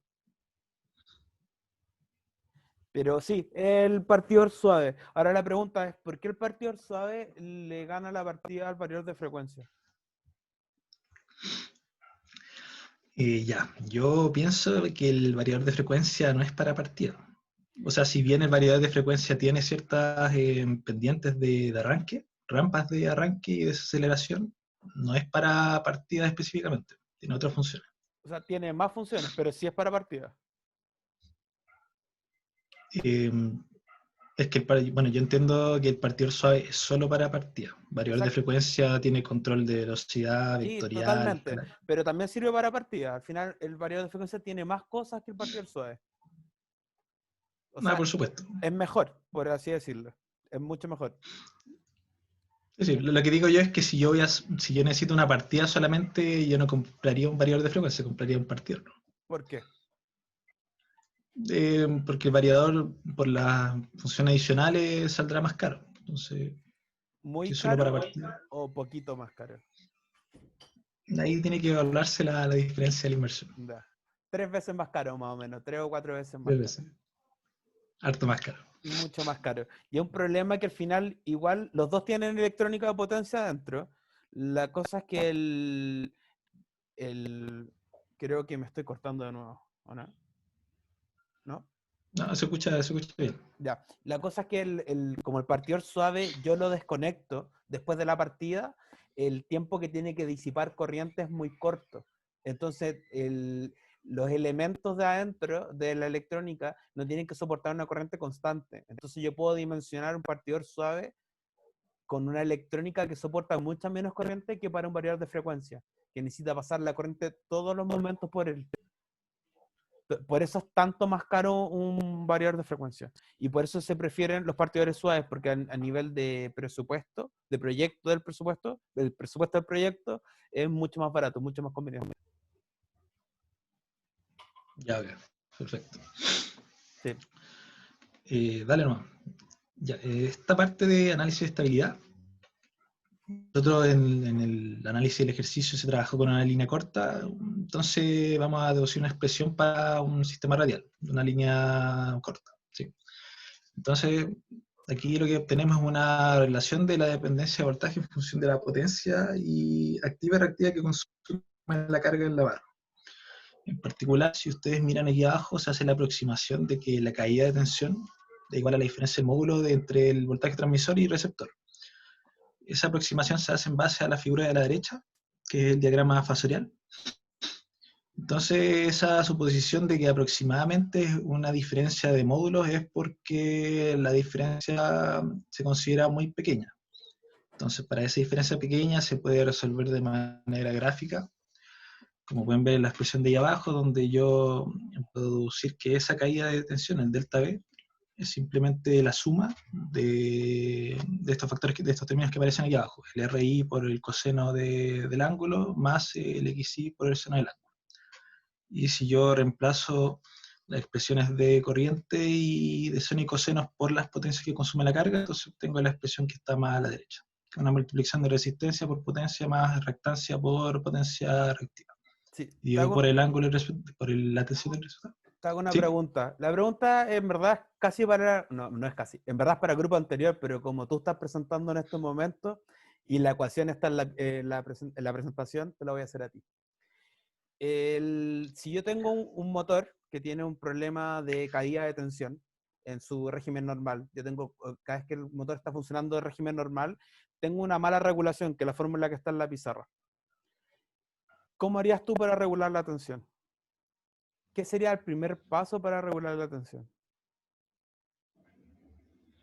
Si yo tengo el motor funcionando en régimen permanente, ¿no? Sí, pero piensa que te falta un 1% para cumplir con la norma, es muy poco, un 0,5% para cumplir con la norma, muy poco. Entonces, tus compañeros recién hablaron de la compensación. Yo pensaría primero en compensar. Ya, eso es lo que iba yo. Sé que no es tu presentación, así que te voy a ayudar. Sí. Lo primero que hay que hacer no es compensar. Si ves la fórmula de la pizarra, o sea, disculpen, la presentación del computador, lo primero que hay que hacer es jugar con la resistencia del conductor. Entonces, si yo agrando la sección del conductor, también mejoro la regulación de tensión. ¿Ya? Pero, claro, sí. Ya. Entonces, cuando yo tengo una regulación, un problema de regulación chico, ya sea ponte tú luminarias o motores chicos o algo así, yo lo primero que voy a hacer es aumentar la sección del conductor antes de compensar, ya que es la fórmula que está exactamente en la pizarra nuevamente, en el computador. Entonces, esto es una acotación a la presentación anterior. Uno parte viendo si es que conviene aumentar la sección del conductor para mejorar la regulación de tensión y de ahí parte con las compensaciones, ¿ya? Aunque ya estuviera instalado la alimentación, o sea, No, porque al final... tendría que hacer el cambio. No, es que piénsalo a nivel de proyecto.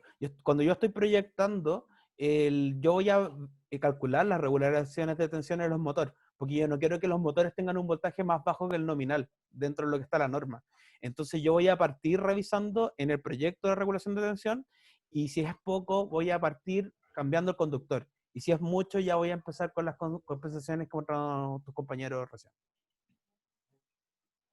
Ya, ok. ¿Sí? Es solo para recalcarlo porque Ya, está la bueno. fórmula en la pizarra, el de computador. Sí, sí, perfecto. Dale. Bueno, finalmente de la segunda ecuación se obtiene la tercera, que es la aproximación para obtener el voltaje en el receptor. Dale nomás. Y si se quiere un análisis más exacto, porque el otro era en la aproximación era basada en que la diferencia de tensión era muy poca. Pero si uno quiere un análisis exacto, puede recurrir a estas expresiones, que son las expresiones de potencia y activa reactiva cuando hay una resistencia cero. O sea, en el alimentador habría una resistencia cero. Y bueno, básicamente yo puedo obtener aquí esta ecuación que es de cuarto grado y yo puedo despejar el voltaje que hay en el receptor. Claro, la ecuación es un poco más compleja, pero es más exacta que la anterior. Y si yo tengo el factor de potencia, como aparece aquí, constante, entonces yo puedo determinar la potencia reactiva en función de del factor de potencia. ¿Para qué sirve esto? Es para que esta expresión me permite, como dice aquí abajo, tener curvas PV que son aproximadas. O sea, por cálculos aproximados yo puedo determinar cuál puede ser los valores de potencia para los colapsos de tensión. Sí. Dale no. Ya, y en esta figura, una de las herramientas que se usa para el análisis de estabilidad es la curva PV, que tal como aparece ahí abajo se muestra gráficamente la relación de tensión en barra y la potencia activa que absorbe la carga que está conectada a la barra. Básicamente funciona, como pueden ver ahí en la curva, para potencia cero se empieza con el voltaje nominal, que está en 1 por unidad. Entonces, si yo voy aumentando la potencia, la tensión en la barra va cayendo. Cae hasta un punto en el que se llega a una tensión crítica, que es la máxima potencia que yo puedo tener en la carga. Si es que yo intentar aumentar más potencia absorbida desde la carga, entonces la curva ya no va a poder entregar más, la barra no puede entregar más potencia y la tensión se va a caer. Como se ve ahí en la imagen, hay una zona que se llama zona inestable, que es la zona inestable, se entra en zona inestable de tensión cuando yo intento entregar mayor potencia que la potencia máxima que puede entregar la barra. ¿Sí? Entonces la zona de arriba es zona estable de estabilidad de tensión y la zona de abajo es zona inestable de estabilidad de tensión. ¿Sí? Y en la imagen de la derecha pueden ver que existe un valor, la diferencia entre ese punto de máxima transferencia de potencia y otro punto de operación que es el que está ahí marcándose ahí en la imagen. Ese margen es un margen de estabilidad, que también se llama margen de cargabilidad. Es decir, que ese margen yo gráficamente puedo saber cuánto es el margen de potencia que yo tengo antes de llegar a una tensión crítica que me provoca una inestabilidad en la barra. Así que visualmente me permite saber el margen de, entre comillas, de seguridad que tengo antes de entrar en inestabilidad de tensión. ¿Sí? Y también aquí tenemos la misma curva P, pero se muestra aquí la influencia del factor de potencia de la carga. Tal como dice aquí, a medida que yo compenso capacitivamente, yo hago que crecer la tensión crítica. Como ven en la imagen, cuando yo tengo un factor de potencia 1, si yo compenso capacitivamente, tengo 0,95 factor de potencia en adelanto, 0,9, la tensión crítica aumenta. Aumenta a un cierto nivel en que por la compensación yo puedo hacer que esa tensión crítica sea igual a la tensión nominal, a 1 por unidad. ¿Y de qué me sirve eso? Me sirve porque, como ven aquí en el segundo párrafo, si yo compenso capacitivamente, yo puedo aumentar la capacidad de transferencia de potencia activa a la barra. Y puedo hacerlo con tensiones nominales. O sea, en conclusión, si yo compenso capacitivamente, no solo que puedo transferir mayor potencia, sino que esa transferencia de mayor potencia la puedo realizar a tensión nominal. ¿Sí? Y ahora lo dejo con Sebastián. Hola, profe, ¿se escucha bien? Sí, se escucha bien. Ya, en cuanto al análisis, siguiendo con el análisis de estabilidad, también tenemos la curva QV, la cual va a representar la cantidad de potencia reactiva que debe ser inyectada a un nodo para mantener un nivel de tensión deseado. Destacando que este análisis se hace con una potencia activa constante. Acá podemos ver, por ejemplo, en la imagen donde tenemos una zona de estabilidad, una zona inestable, y además tenemos, ¿cierto?, la curva que representaría la curva la QE. en donde tenemos en el extremo que es como el corte horizontal que se genera, que es cuando corresponde a que no se inyectan reactivos. O el punto mínimo de la curva, que es prácticamente el colapso de tensión. En la curva de abajo se presentan tres curvas representativas de distintas potencias en donde se establecen para distintas cargas. Por ejemplo, la P3, que es para una carga alta, la potencia 2 para una carga media, y la P1, que es para una carga baja. Y además de esto, también se presentan como márgenes de estabilidad según la potencia que se está analizando. Por ejemplo, la curva P1 sería más estable, puesto que existe un margen de reserva que está sujeto en el margen de reserva, que es debajo del eje de la tensión por unidad. Vendría siendo un margen de reserva, la eventualidad de que se quiera tener mayor potencia también, o se quiera regular un nivel de tensión, se tiene esa potencia para poder ser inyectada y lograr mayor estabilidad, o de acuerdo al punto de operación que se desee trabajar. La curva 2, por otro lado, vendría siendo marginalmente estable, puesto que no hay reserva, y la curva 3 vendría siendo inestable, ya que si se aumenta la potencia desde la potencia 2 del punto de operación en la potencia 3, sería totalmente inestable por falta de potencia reactiva para poder regular el nivel de tensión. La siguiente. Ahora, de acuerdo con todo lo que se mencionó de forma teórica, tenemos un problema en estudio para poder aplicar lo mencionado anteriormente, en donde acá presentamos el sistema que vamos a simular, y en el enunciado nos piden que para variaciones de potencia nominal del motor en pasos de 500 HP, obtener las principales variables eléctricas en la partida del motor. En particular, primero, para el primer análisis, es obtener la curva de tensión de la potencia activa y la potencia reactiva en la partida. Acá se observan los datos a considerar de acuerdo al problema en estudio, donde tenemos los datos del motor, la condición en partida, que es fundamental para poder hacer el análisis de la potencia activa y reactiva en la partida, que vendría siendo 4 veces de la corriente nominal, los datos del transformador, del sistema, el alimentador y también el sistema de la barra infinita de 110 kilovolts.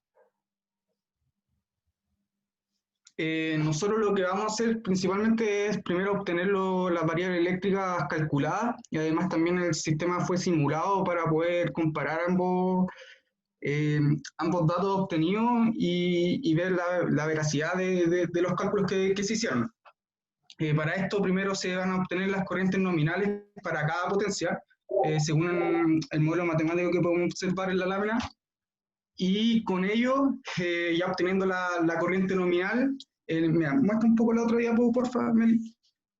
Ahí, ya obteniendo la corriente nominal, podemos obtener la potencia activa y la potencia reactiva de acuerdo a las condiciones de partida, que eran 4 veces la corriente nominal. Obteniendo una vez que su potencia reactiva, podemos obtener la tensión en la carga con su correspondiente. Y finalmente, dos que con mi compañera, Melissa. ¿Se escucha, profe? Que no sé si tengo el... Sí, sí, se escucha. Ah, ya, estaba asustada.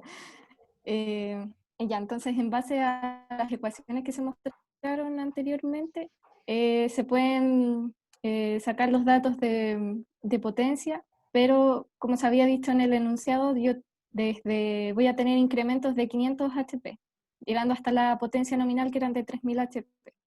Entonces, esto para la partida se tenía que la corriente iba a ser 4 veces la nominal. Entonces se obtienen los valores de potencia en base a la ecuación mostrada anteriormente, la potencia reactiva por unidad, que sería con una potencia aparente base de 100 MVA, y con eso se obtiene la tensión en la carga, que va disminuyendo a medida que se va aumentando el valor de la potencia, el valor de la carga, llegando hasta los 0,5.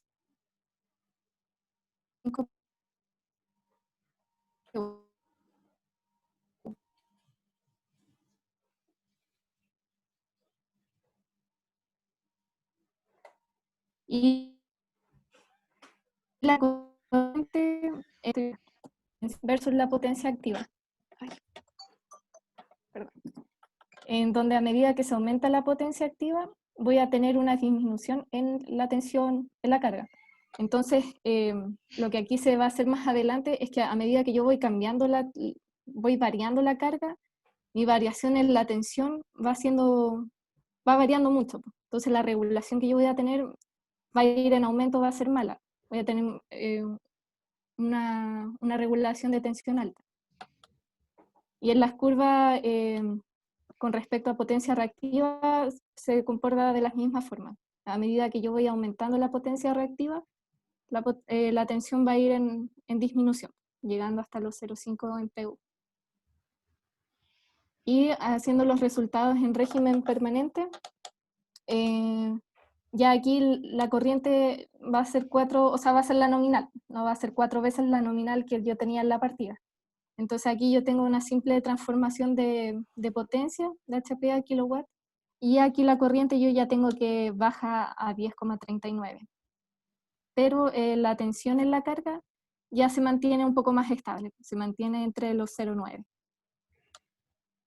Y bueno, ahora se va a ver la compensación de reactivos, donde esta busca reducir las pérdidas en el CEP, con ello mejorar los niveles de tensión, que eso trae una mejor regulación de tensión. Voy a tener una regulación de tensión baja a medida que voy variando la tensión, voy variando la potencia en la carga, y reducir los cargos por consumo de reactivos, ya que si yo tengo un consumo alto de reactivos, o sea, un factor de potencia baja, a la empresa se le va a multar, como hablaba el grupo anterior, que si es menor a 0,93 se pasa una multa.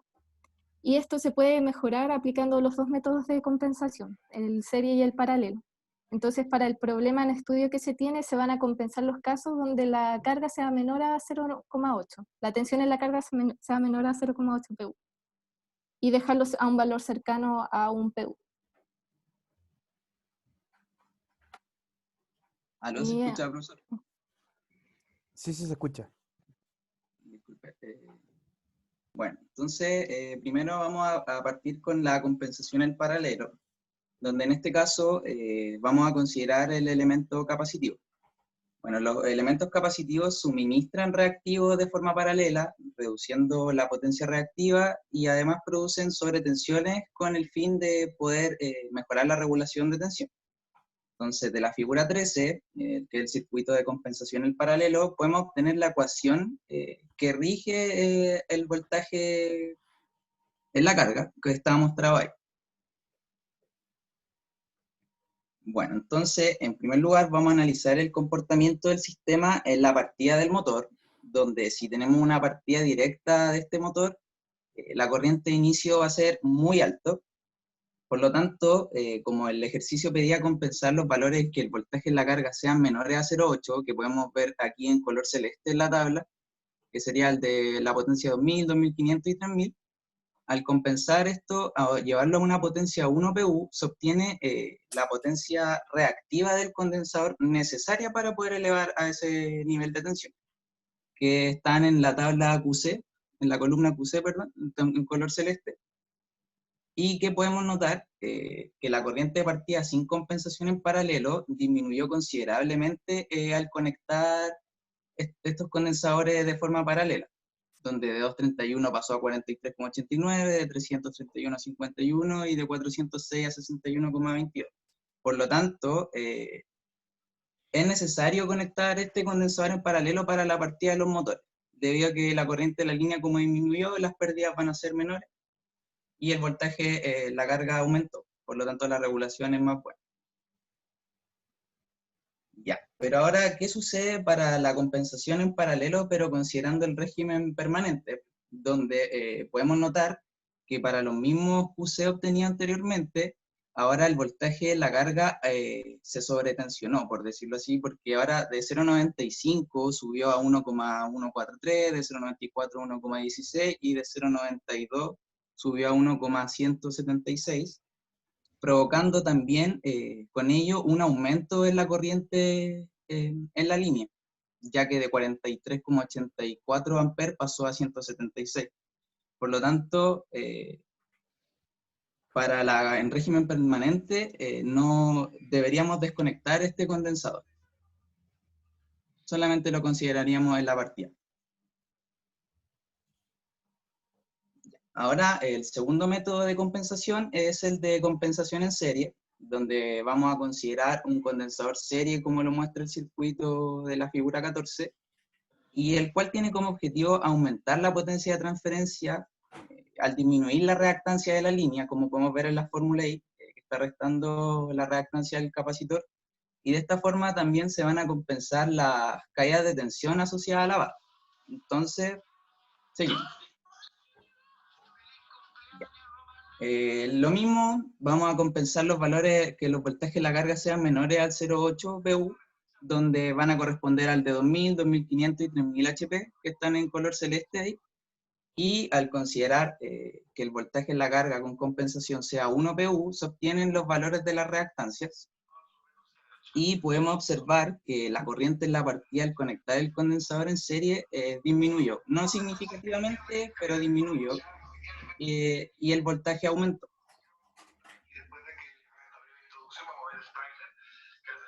Y luego, para la compensación en serie en estado permanente, se obtuvieron estos valores, donde al mantener el condensador, o sea, al mantener la compensación serie con el condensador, esto implicó mejora en el sistema, debido a que el voltaje en la carga no varió tanto, por lo tanto la regulación fue muy buena, y la corriente disminuyó un poco, pero disminuyó. Por lo tanto, las pérdidas son menores.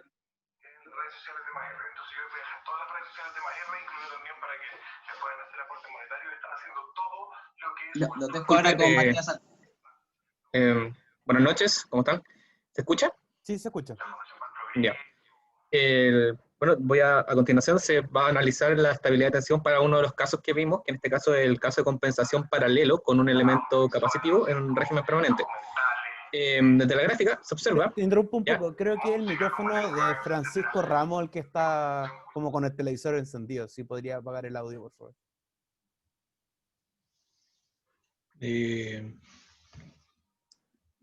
¿Sí? Sí. Sí, ahora sí. Ahora sí, adelante. Ya, disculpe. Como decía, se va a analizar el caso de estabilidad en régimen permanente y compensación. Bueno, vamos a analizar los dos casos de compensación paralelo, el permanente y después, posteriormente, el transitorio. En este caso, en el punto de máximo consumo, que eran los 3000 HP que se mostraron en las tablas anteriores, se muestra la mayor variación, siendo que en el caso no compensado, como aquí grafica en la curva azul, tiene un voltaje 0,92 en valor por unidad. En cambio, en el caso compensado, que es la curva roja, creo en este caso, o naranja, no la veo bien, es 1.76 de voltaje. Entonces se aleja bastante del caso ideal, que uno espera uno por unidad, o por lo menos ese valor como referencia. Entonces la variación es bastante amplia. Entonces se puede concluir que en régimen permanente la compensación en paralelo en elemento chunto capacitivo trae consigo consecuencias negativas respecto a la regulación de tensión que necesitará la barra. Siguiente, por favor. Muchas gracias. Entonces, llevando utilizando las fórmulas que se vieron en la diapositiva anterior, para poder calcular la diapositiva, se obtuvo la siguiente curva, que en este caso, para el caso nominal, que con el coseno phi de 0,9 inductivo se presentaron los siguientes puntos, donde los puntos azules son los puntos de operación a 3000 HP en la curva de coseno phi 0,9. Claro, esos dos puntos. Claro que el punto de abajo, como se vio antes, el límite de poca estabilidad. En cambio, el punto azul superior es el punto que estamos buscando, el que estamos analizando, que era el punto 0,92 de voltaje sin regular. En cambio, el arriba, donde está la curva de coseno phi 0,2 capacitivo, que es cuando se produce la sobretensión, es el punto de 17,6% del voltaje superior de sobretensión que se registró en la tabla. Disculpen los tartamudos. El punto naranja que se presenta acá, entonces, tiene todo este lado de estabilidad, todo este como margen, por así decirlo, donde se puede, por así decirlo, trabajar o jugar con el, con el motor. En cambio, este punto, que es como el punto crítico, es el punto máximo de, con muy poca tolerancia de variación de voltaje posible, y que alcanza al punto de 8,4 megawatts o 0,28 por unidad, tomando una base de 30 MVA como potencia base. Entonces, deja todo esto claro. Así siguiente. En cambio, en el régimen transitorio, paralelo y con el cosenos de 0,2, que era el factor de potencia que se mostraba en el punto nominal, se graficaron los 3 puntos que se analizaron en el inicio, que es cuando la tensión bajó de los 0,8. El primer punto azul, que marca una potencia activa de 3.256 megawatts. Después el punto anaranjado, este punto medio amarillito que está ahí, que es el de 1.6571 megawatts, y el punto rojo, que se aleja del punto crítico, porque como se puede ver, se aleja está fuera de la curva, por ende es un punto inestable para el posible. El punto crítico viene dado por 1,95 megawatts, que son esos 0,065 por unidad, y el punto rojo marca 9.885 megawatts, que se escapa fuera de la zona de estabilidad, entonces lo hace inestable y por ende no un valor admisible. ¿Conclusiones? Terminando. Entonces, la partida de un motor trae consigo requerimientos de alto. Los motores de inducción generan corriente de partida. Disculpe. Están con problemas de... ¿Se me escucha, cierto? Sí, se escucha. ¿Sí? ¿Qué? Me fue la imagen. Disculpen. Ahora sí, ya, disculpen. La partida de un motor trae consigo un requerimiento de alta potencia reactiva, lo que se reduce a una baja factor de potencia, además la presencia de altas corrientes, o sea, del orden 6 veces su valor nominal. Sin embargo, a los métodos de partida se pueden reducir las corrientes de partida, valga la redundancia, las corrientes al inicio de este. Además, algunas traen consigo una alimentación por tensión reducida y luego se aumenta la nominal. Esto es efectivo para las corrientes, aunque reducen el torque en la misma proporción, o sea, no sirve para toda aplicación, de tener en cuenta cuál es la mejor aplicación para cada, o sea, la mejor partida para cada tipo de aplicación. Y a diferencia de la resistencia añadida en rotores, las cuales pueden mantener el torque. Eso reduce un poquito la tensión y después. Para solucionar los problemas, otra forma de solucionar los problemas causados en la partida, o sea, altas corrientes, altos requerimientos de potencia reactiva o disminución de la tensión en el extremo receptor, es aplicar compensación reactiva, la cual puede ser en serie paralelo como se vio anteriormente. ¿Todo bien? Quito la guía, disculpen. ¿Ya? En la partida, sí, en una partida con compensación paralelo permite disminuir la potencia reactiva que se transmite junto con elevar la tensión del extremo receptor y disminuir la corriente de partida cerca de un 80%. Pero en estado permanente genera importantes variaciones del sistema, principalmente se generan sobretensiones. O sea, aquí vimos que llegamos cerca del 20%, casi un 17,6%, y aumento de corriente cercano a 4 veces la nominal. Por ende, es fundamental que al momento del inicio es desconectar esta compensación finalizada la partida del motor. Por otro lado, la compensación serie cumple la función de disminuir las pérdidas de potencia, ya que se colocan elementos capacitivos en la línea, las cuales reducen la inductancia de la línea, la cual es directamente proporcional a las pérdidas. Además, aumenta la tensión del extremo receptor y disminuye la alta corriente en un 30%. En nuestro caso de estudio, no obstante, una vez alcanzado el estado permanente del motor estando conectada a la compensación serie, se produce un pequeño aumento de tensión y disminución de corriente, variaciones cercanas al 2%. Un análisis exacto a través de las curvas PV y PQ permite visualizar los márgenes de cargabilidad y compensación, o sea, ver cuánto margen puedo seguir inyectando o usando potencia reactiva, o cuánto puedo variar el voltaje para poder trabajar dentro de ciertos límites de potencia activa. En el caso analizado, el factor de potencia de la partida de la máquina es bajo, lo que indica que necesita mucha potencia reactiva para compensar el sistema, o sea, tratar de arreglar lo que es el factor de potencia. Es decir, esto se traduce en problemas de regulación de tensión nuevamente en la barra de conexión del motor. Entonces, como se requiere de mucha más potencia reactiva que activa, una compensación en paralelo va a disminuir la corriente de línea. Pero en régimen permanente esta compensación queda sobreestimada, como se vio en el caso que vimos de estabilidad. Pero en régimen permanente esta compensación y produce aumento de voltaje y corriente en el punto de conexión. Y respecto al caso de estabilidad, el sistema es inestable para la carga funcionando en 3000 HP, principalmente por los rangos de variación de voltaje. O sea, tengo tengo entendido que por regulación o por regla no permiten más de un 6%, 7%, y aquí presentamos variaciones del menos 8% y de un 17,6% en la red. Entonces, igual dentro de esos límites estaríamos fuera de lo admisible. Y ahí terminamos con la presentación. Ya. Ahí el compilado de... Excelente. Ya, entonces nos quedaría la última presentación para la última semana, no es la última, pero para el 24 de septiembre. Y quedo yo en enviarles un par de, digamos, aclaraciones para la última presentación. Y quedaríamos en eso entonces. Cualquier duda, cualquier cosa, me mandan un mail. No sé si tienen alguna pregunta ahora. Profe, yo tenía ¿Sí? una consulta. Que lo que pasa es que estamos hablando como grupo y queríamos ver si hay como una posibilidad de que nos dé una retroalimentación para el último PPT, así como que mejorar o algo así. Sí, sí puedo, pero creo que no en este instante. Prefiero revisar las notas que tengo y darle algo un poco más, algo mejor, no algo improvisado. No sé si te parece. ¿Sería por medio de correo? Sí, sería por ¿Una medio de cosa así? correo y lo más probable es que sea algo general. No creo que vaya persona por persona dándole No, sí. retroalimentación. Sí.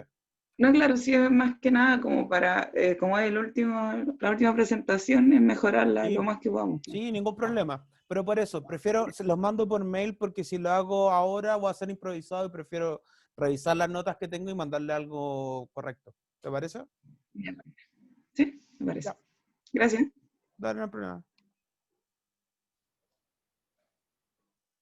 ¿Alguna otra pregunta?